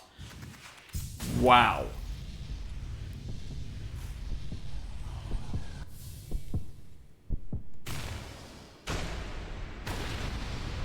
I guess it's also the fact that one of the things that does bother me about the DLC strategy is, aside from Lifeblood, which, aside from the Hive Knight, just added a bunch of little quality of life differences, or quality of life improvements, I should say, every single one of the DLCs added something like this.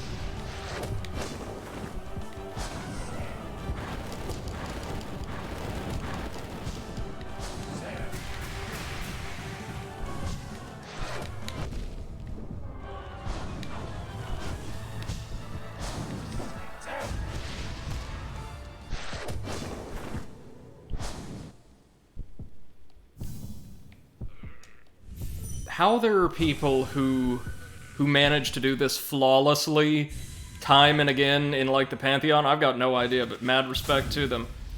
Oh, man.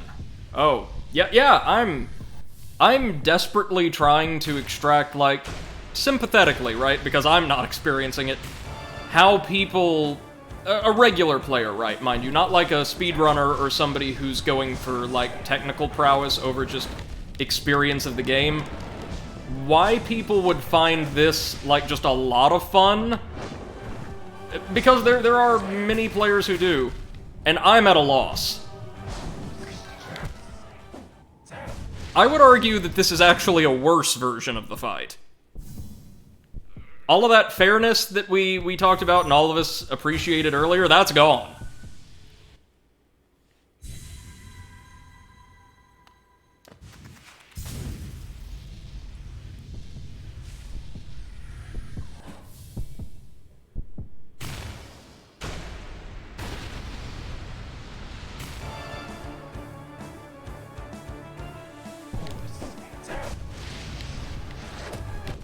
Ah, yeah, sure.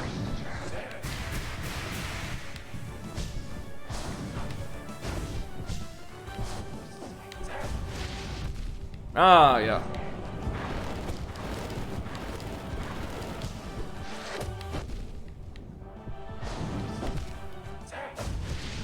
I just don't know how to do this. What? Is there something I'm missing here?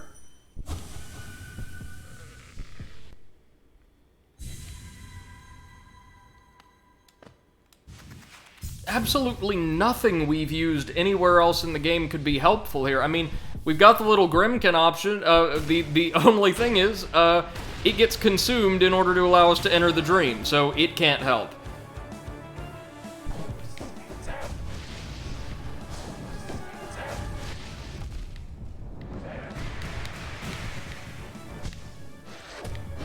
Ah!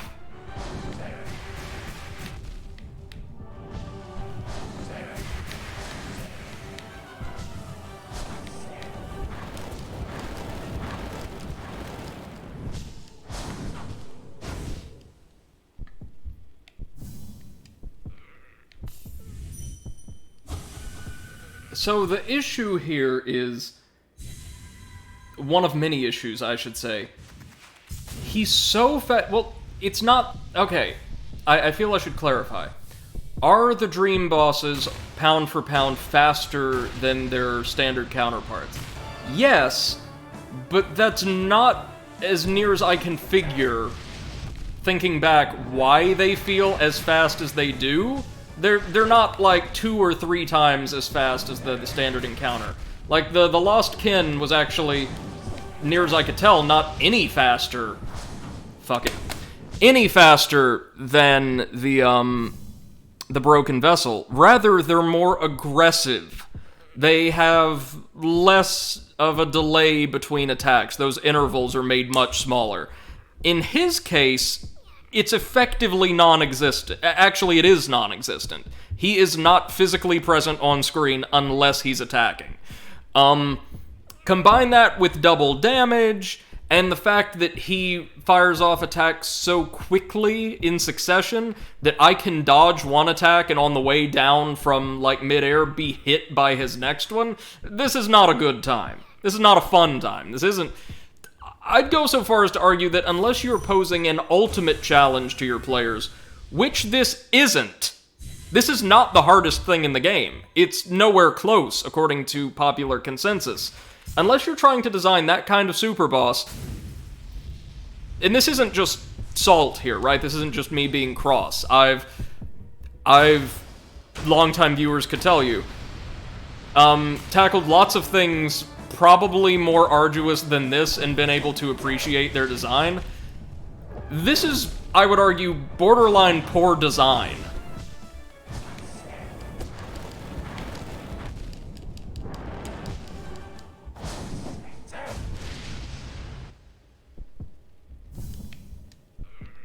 Clip says, if they were more aggressive but squishier, it'd be a fun strat. Right, but he has almost twice as much health as he did in the first fight. And your issues are very valid, thank you, thank you. There's one attack during which we can punish him, pseudo-reliably, but there's no real governing trait that determines when he executes it.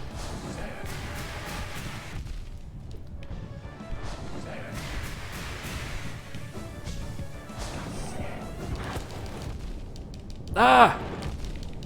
Fuck off!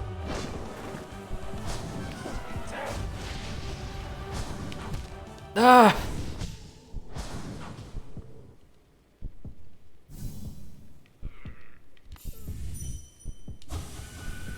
The other issue is, unlike the other, like, bonus bosses we fought, as you can see through my attempts here, I feel like I'm not getting any better. I'm not learning how to do this because the deck is stacked so solidly against us mechanically.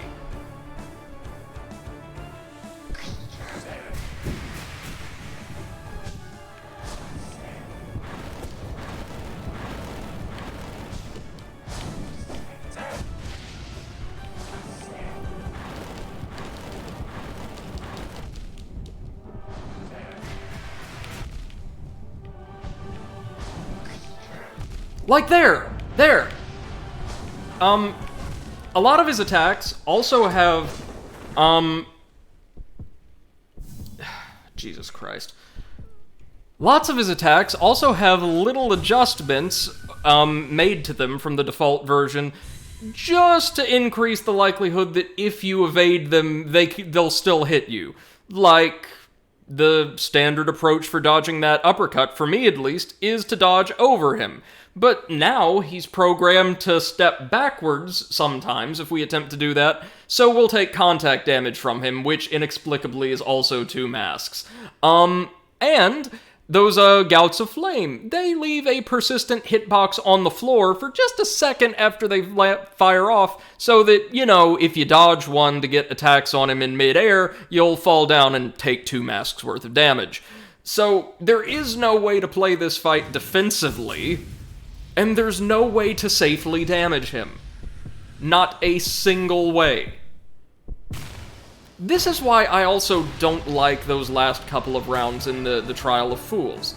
I'm all for challenges. Again, longtime viewers of my channel will tell you, I may not be an absolute fiend for them, like, say, speedrunners or the like are, but I do pretty well with and enjoy a good challenge. What I don't like is when games or design take away my tools in order to artificially create challenge. And this fight is draining my fucking toolkit dry.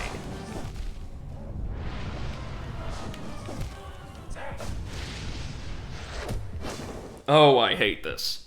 Oh, I hate this more than anything I've done. For a game I really like, on the whole, love, even. I hate this more than anything I've done on stream in a long, long time. This is the kind of BS that the Immortal Unchained bosses put up. And at the very least, we could use that game's jank to break them in ways that probably weren't anticipated.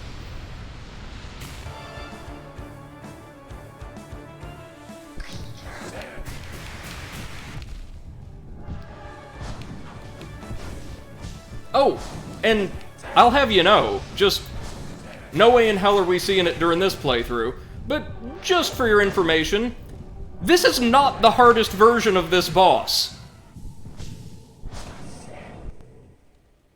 There's two variants, two more, mind you, two more, that are harder than this.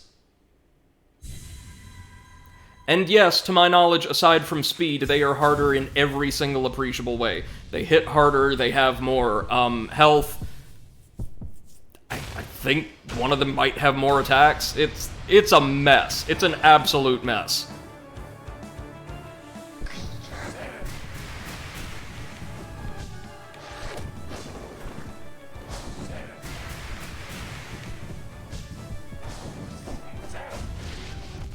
Oh, God. And he can combo you just as easily, more easily than he did in life.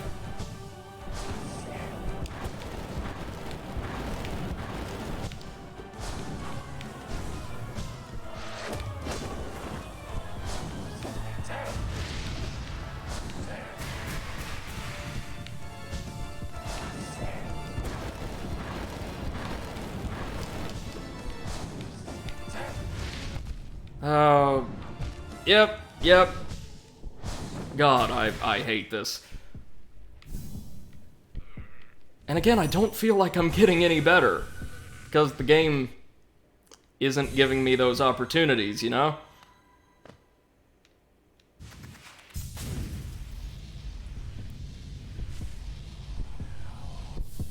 And like Eclipse said earlier, yeah, if he had less health, this would be appreciable.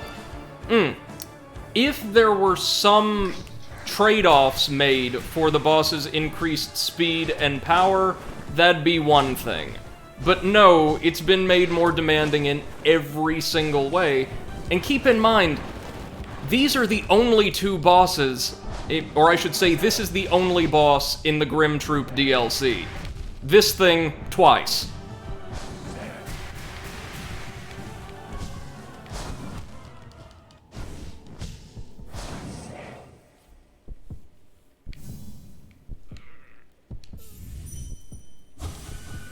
Clip says, I honestly don't know what more you could do. Like, barely getting a chance to hit a boss who's super tanky is just a slog for the sake of a slog. Right. Or if he was more damaging and had more attacks but was also a little slower, or something like that.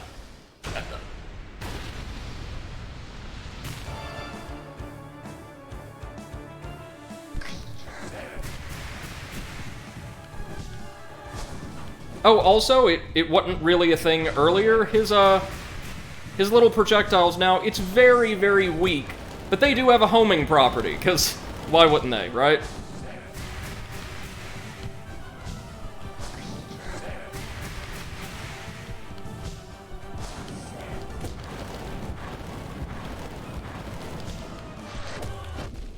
Oh, the thorns.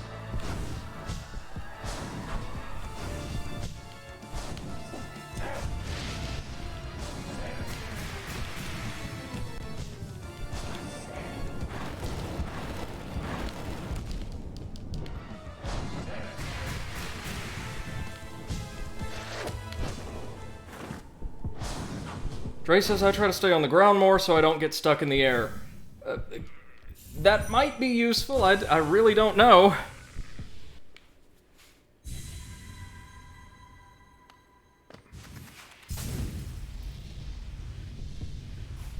And we've not even gotten him down to like 75% health before, so... Oh, God.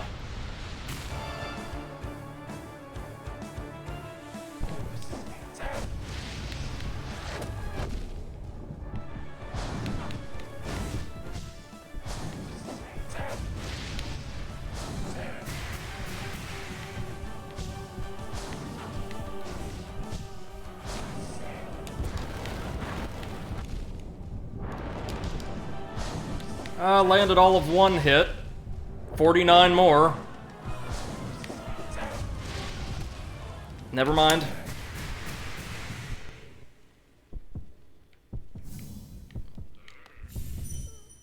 Trey says, I notice you get hit in the air a lot. Well, yes, but most of his melee attacks, produce very, very large zones of denial along the ground. So there's not... And the only time we can hit him is when he's airborne.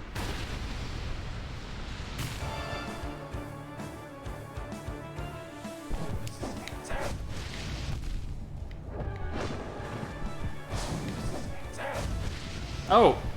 Oh, okay. We could... We can dash through the uppercut. That's... Fuck it. Fuck! That's good to know. That might help a little bit. Now we just have to deal with everything else. Thank you. No, seriously, thank you. That might be helpful.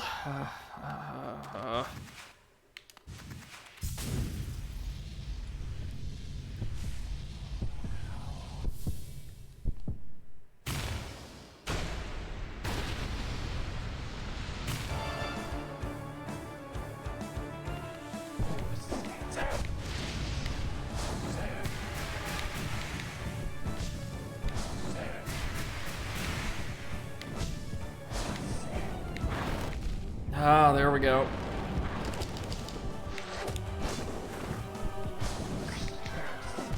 Oh, really, you... Oh, good!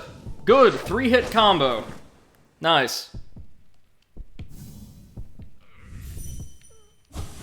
Yeah, no, I know there's lots of people who disagree with me on this and think this is a beautifully designed fight. I really like the original one, but I don't think this is well designed. For something that you have to do to get the intended ending to, like, a piece of, like, plotline DLC. I'll say that.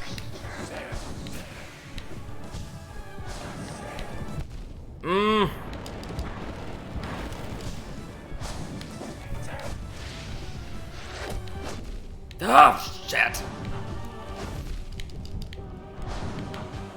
And he's so fucking fast that when he lands from... Sorry, if you're on the ground when he lands from the little dive kick, you cannot get out of the way. You can't hit a double jump fast enough to avoid the follow-up. Oh god, I hate this. I hate everything about this.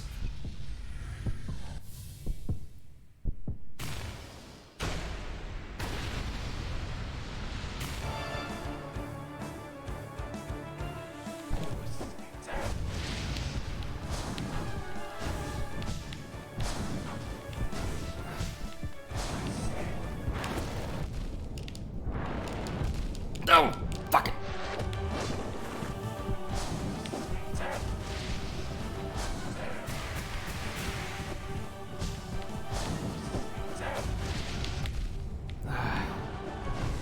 Dead. Oh god, why? Yeah, I agree with Eclipse. It feels like such a blemish on an otherwise awesome game. Yeah, this caters to a very, very, very small percentage of your player base. No matter what sort of reputation for difficulty or challenge your game has. There's not many people... I'll say this. With the advent of Twitch and, like, professional speed running or, like, semi-pro play of certain games, I can definitely see there being an audience for watching this. Playing this, though? God, no.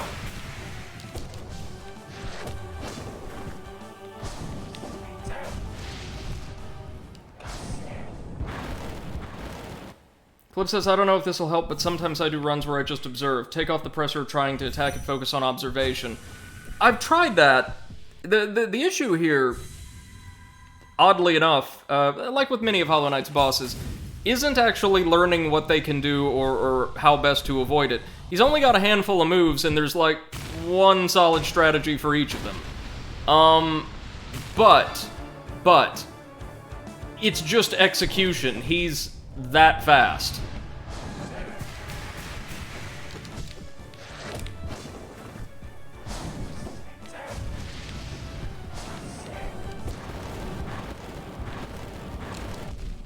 Oh, see though? Like that fire pit from the third little column remained so long that it damaged us after we dodged, or after we were able to connect with him.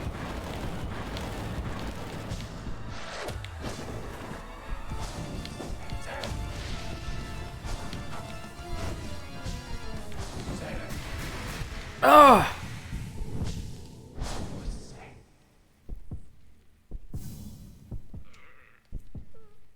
Dre says, personally, I'm enjoying it more now that I'm getting better at the fight and trying different charm sets.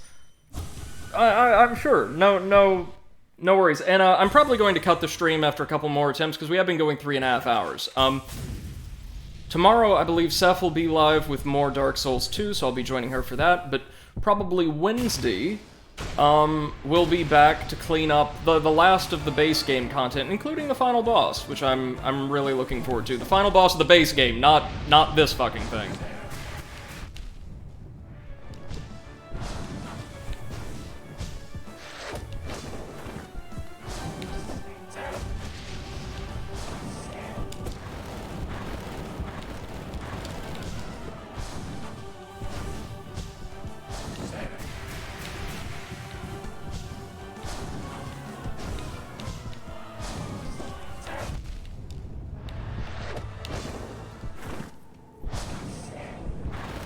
Dre says try the other bonus boss first to cleanse your palate. Trust me, it'll help. Yep, we'll do that.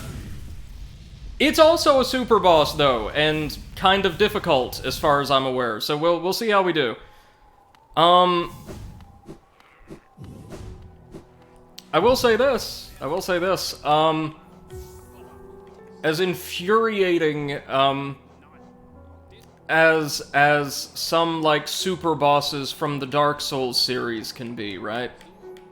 Here's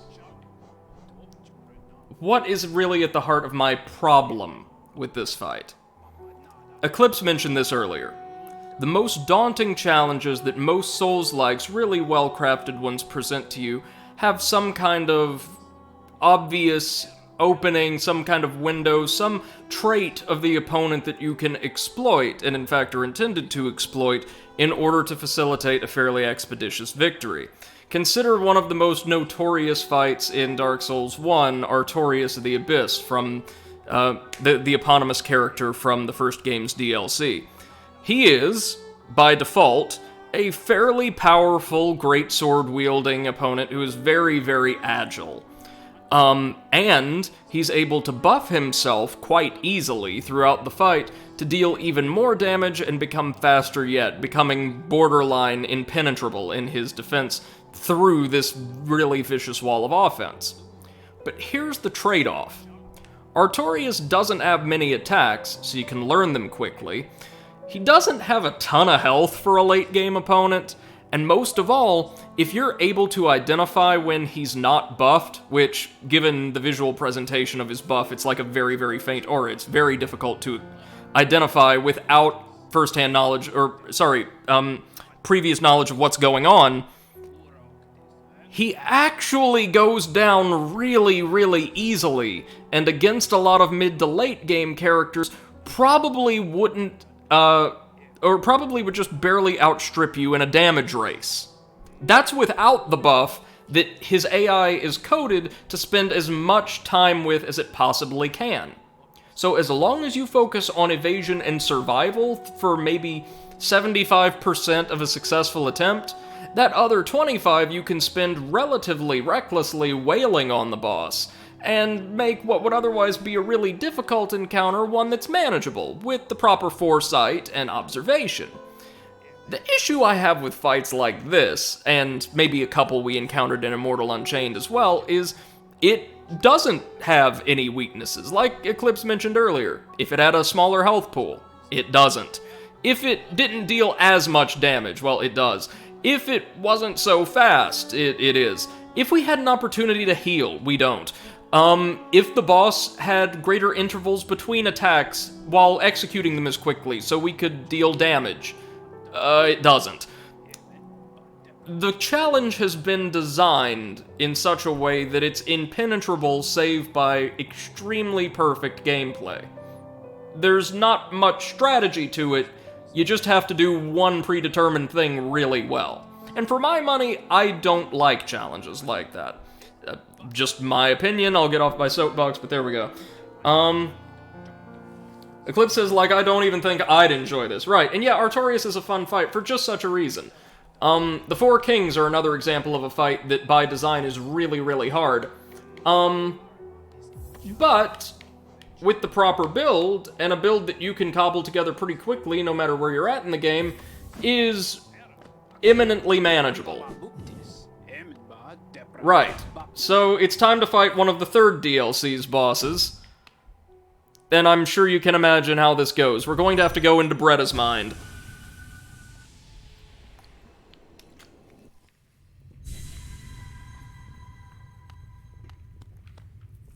And we're brought into a massive Zote-themed pleasure palace. For, well, this.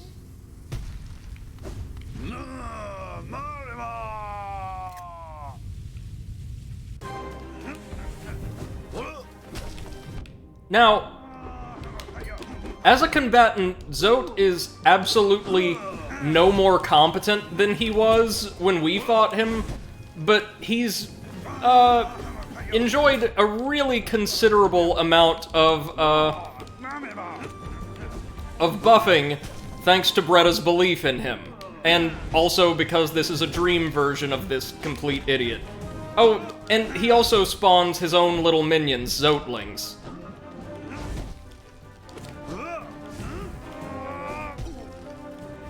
Notice most of his attacks are just variations of falling on the floor. This will not change.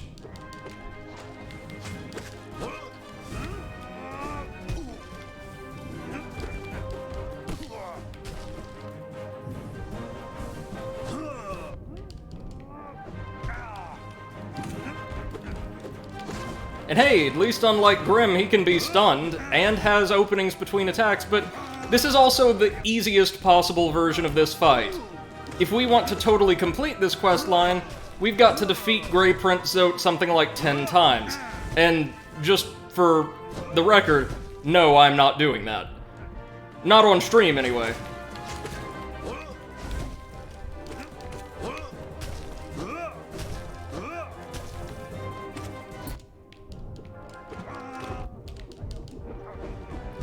Okay, so that's hard, but not terrible.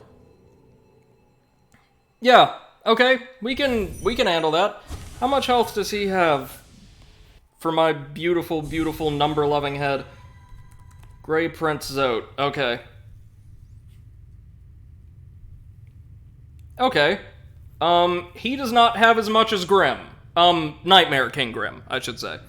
Eclipse says, it's like Kalameet versus Midir. Kalameet is just small enough to avoid camera issues, that's true, and you also fight it in a nice big arena where the camera isn't much of an issue, though that should be true for Midir as well. He doesn't have the stupid defenses. It's, like, just the right balance with Kalameet that they fucked with Midir. You're right, you're absolutely right. The Troop Leader Grim fight is honestly one of my favorites in the game so far.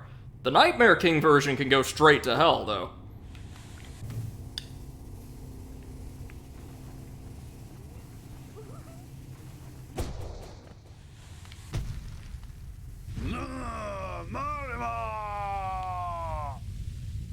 So, to defeat Zote, we have to bop him with uncharged attacks somewhere in the neighborhood of 40 times. And against this thing, that's way more manageable, don't you think? Somehow he missed the arena entirely and fell through the floor. This isn't a Bethesda game, silly goose.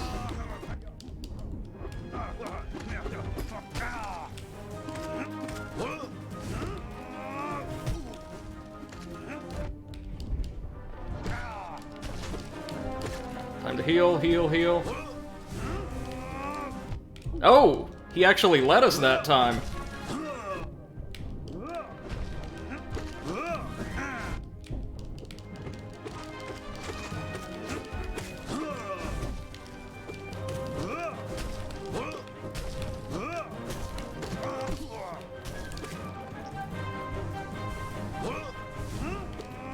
Oh, Dre says only 4 times to complete the quest. Can be beaten up to 10 times. Okay, thank you for the clarification. We might do that on stream then. Oh! That's it!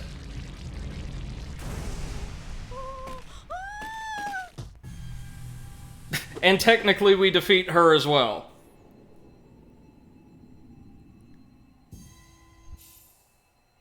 Now again, kids, just for the record, that thing has almost as much, not quite as much, almost as much health as Nightmare King Grim.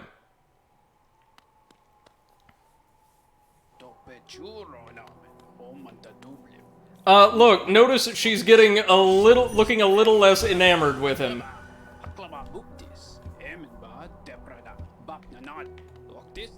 Now, he does get harder every time, but I want to try that one more time just so you guys can see the changes that occur in the arena. Real quick, hold on, do we... Might not need Grub Song, in fact, hold on. Let's take Defender's Crest. Just give us a little bit of extra defense. Eclipse says, tanky bosses are better when you can wail on them. Picking your moments, obviously, but with a lot of small openings that you can slip into frequently. Right, exactly. Like, going back to the Nightmare King fight, if, for instance, there was a clear opening, a small one, but an opening that we could exploit to hit him maybe 1 to 3 times after every attack. Dre says his health goes up the first couple times you beat him as well. That's right, it does. And I think he might gain new moves or deal more damage or something like that. But it's Zote, come on. We can handle this. So things will get a little bit less elaborate here in the Dream Palace after every go-around.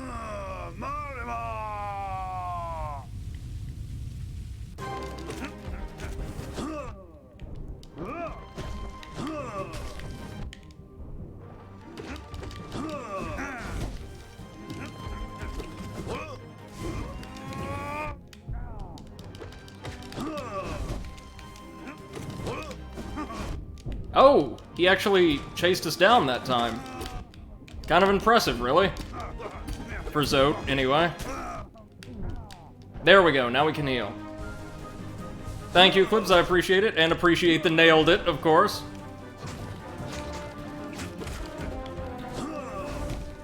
He also starts spawning different models of Zoteling.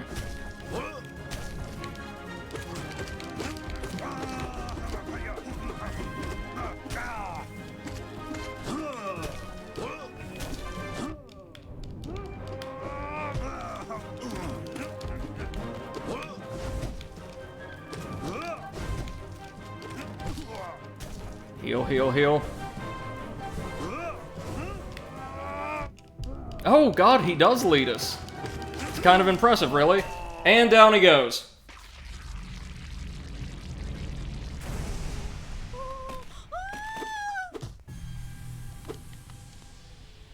We get a fair amount of Dream Essence from each of these battles as well.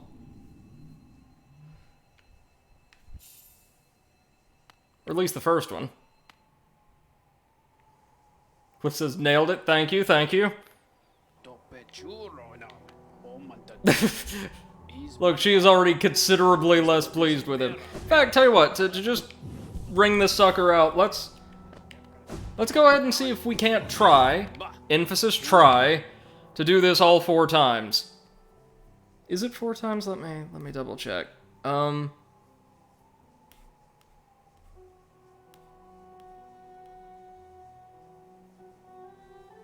Okay.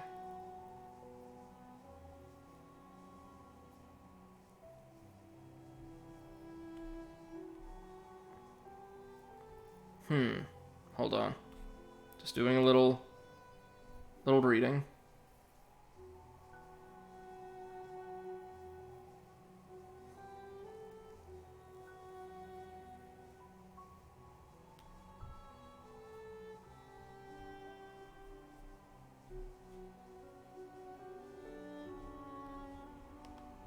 Okay.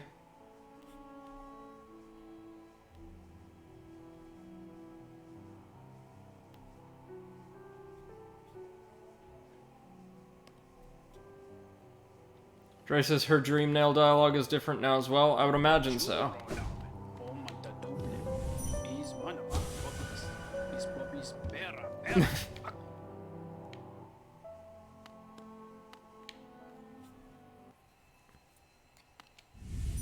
Alright, let's see what this variant is.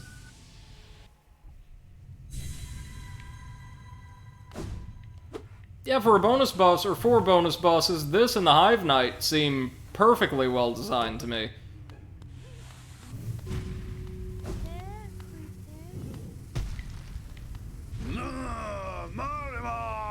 And he gets even more titles.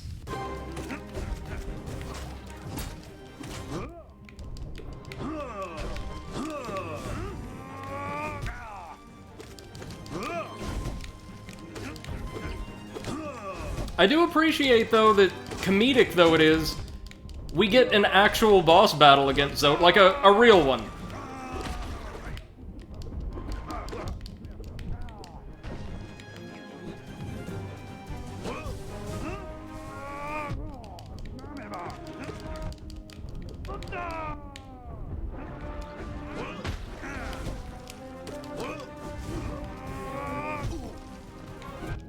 Oof.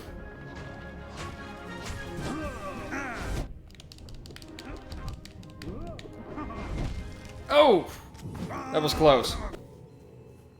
Okay, well, this was fun to show off at the very least. I think we'll save the last 2 fights that we'll need to do on stream for Wednesday's go-round.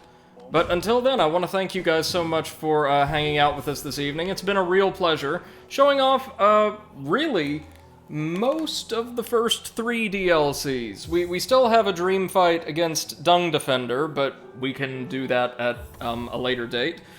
Also, based off of most of the DLC bosses, I don't think we're gonna have too much of trouble with him. Thank you, Eclipse. Vader Dre says it's like her dream was getting more desperate and trying to hold on to her version of him. Yeah. Also, he's getting more desperate, of course. I'm looking forward to our next stream because that's going to see us, tackle the final bosses of the main game, clean up as much DLC content as we can, and hopefully brave some of Hollow Nest's pantheons, and in so doing set up the best ending to the game's narrative overall. One thing I will do off-screen, however, probably just casually throughout the day tomorrow as I enjoy my vacation, is go through and see if I can't gather as many of those grubs that have been marked on our map as possible, and also whatever little tchotchkes are around there. I'll be sure to show you everything when we're live next, and I don't plan on doing much of this off-screen. It's just that some of it is going to be pretty traversal heavy, like going back through familiar areas. I don't want y'all to have to sit through that. But thank you so much once again, I appreciate it. We encountered a lot of really great bosses and a lot of really cool badges today, and one absolutely horrible boss that I see little to no merit in, but we'll, at the very least, keep grinding away against off-screen, probably. Until next time, thank you so much for your patronage, and have a wonderful rest of your evening. Bye-bye!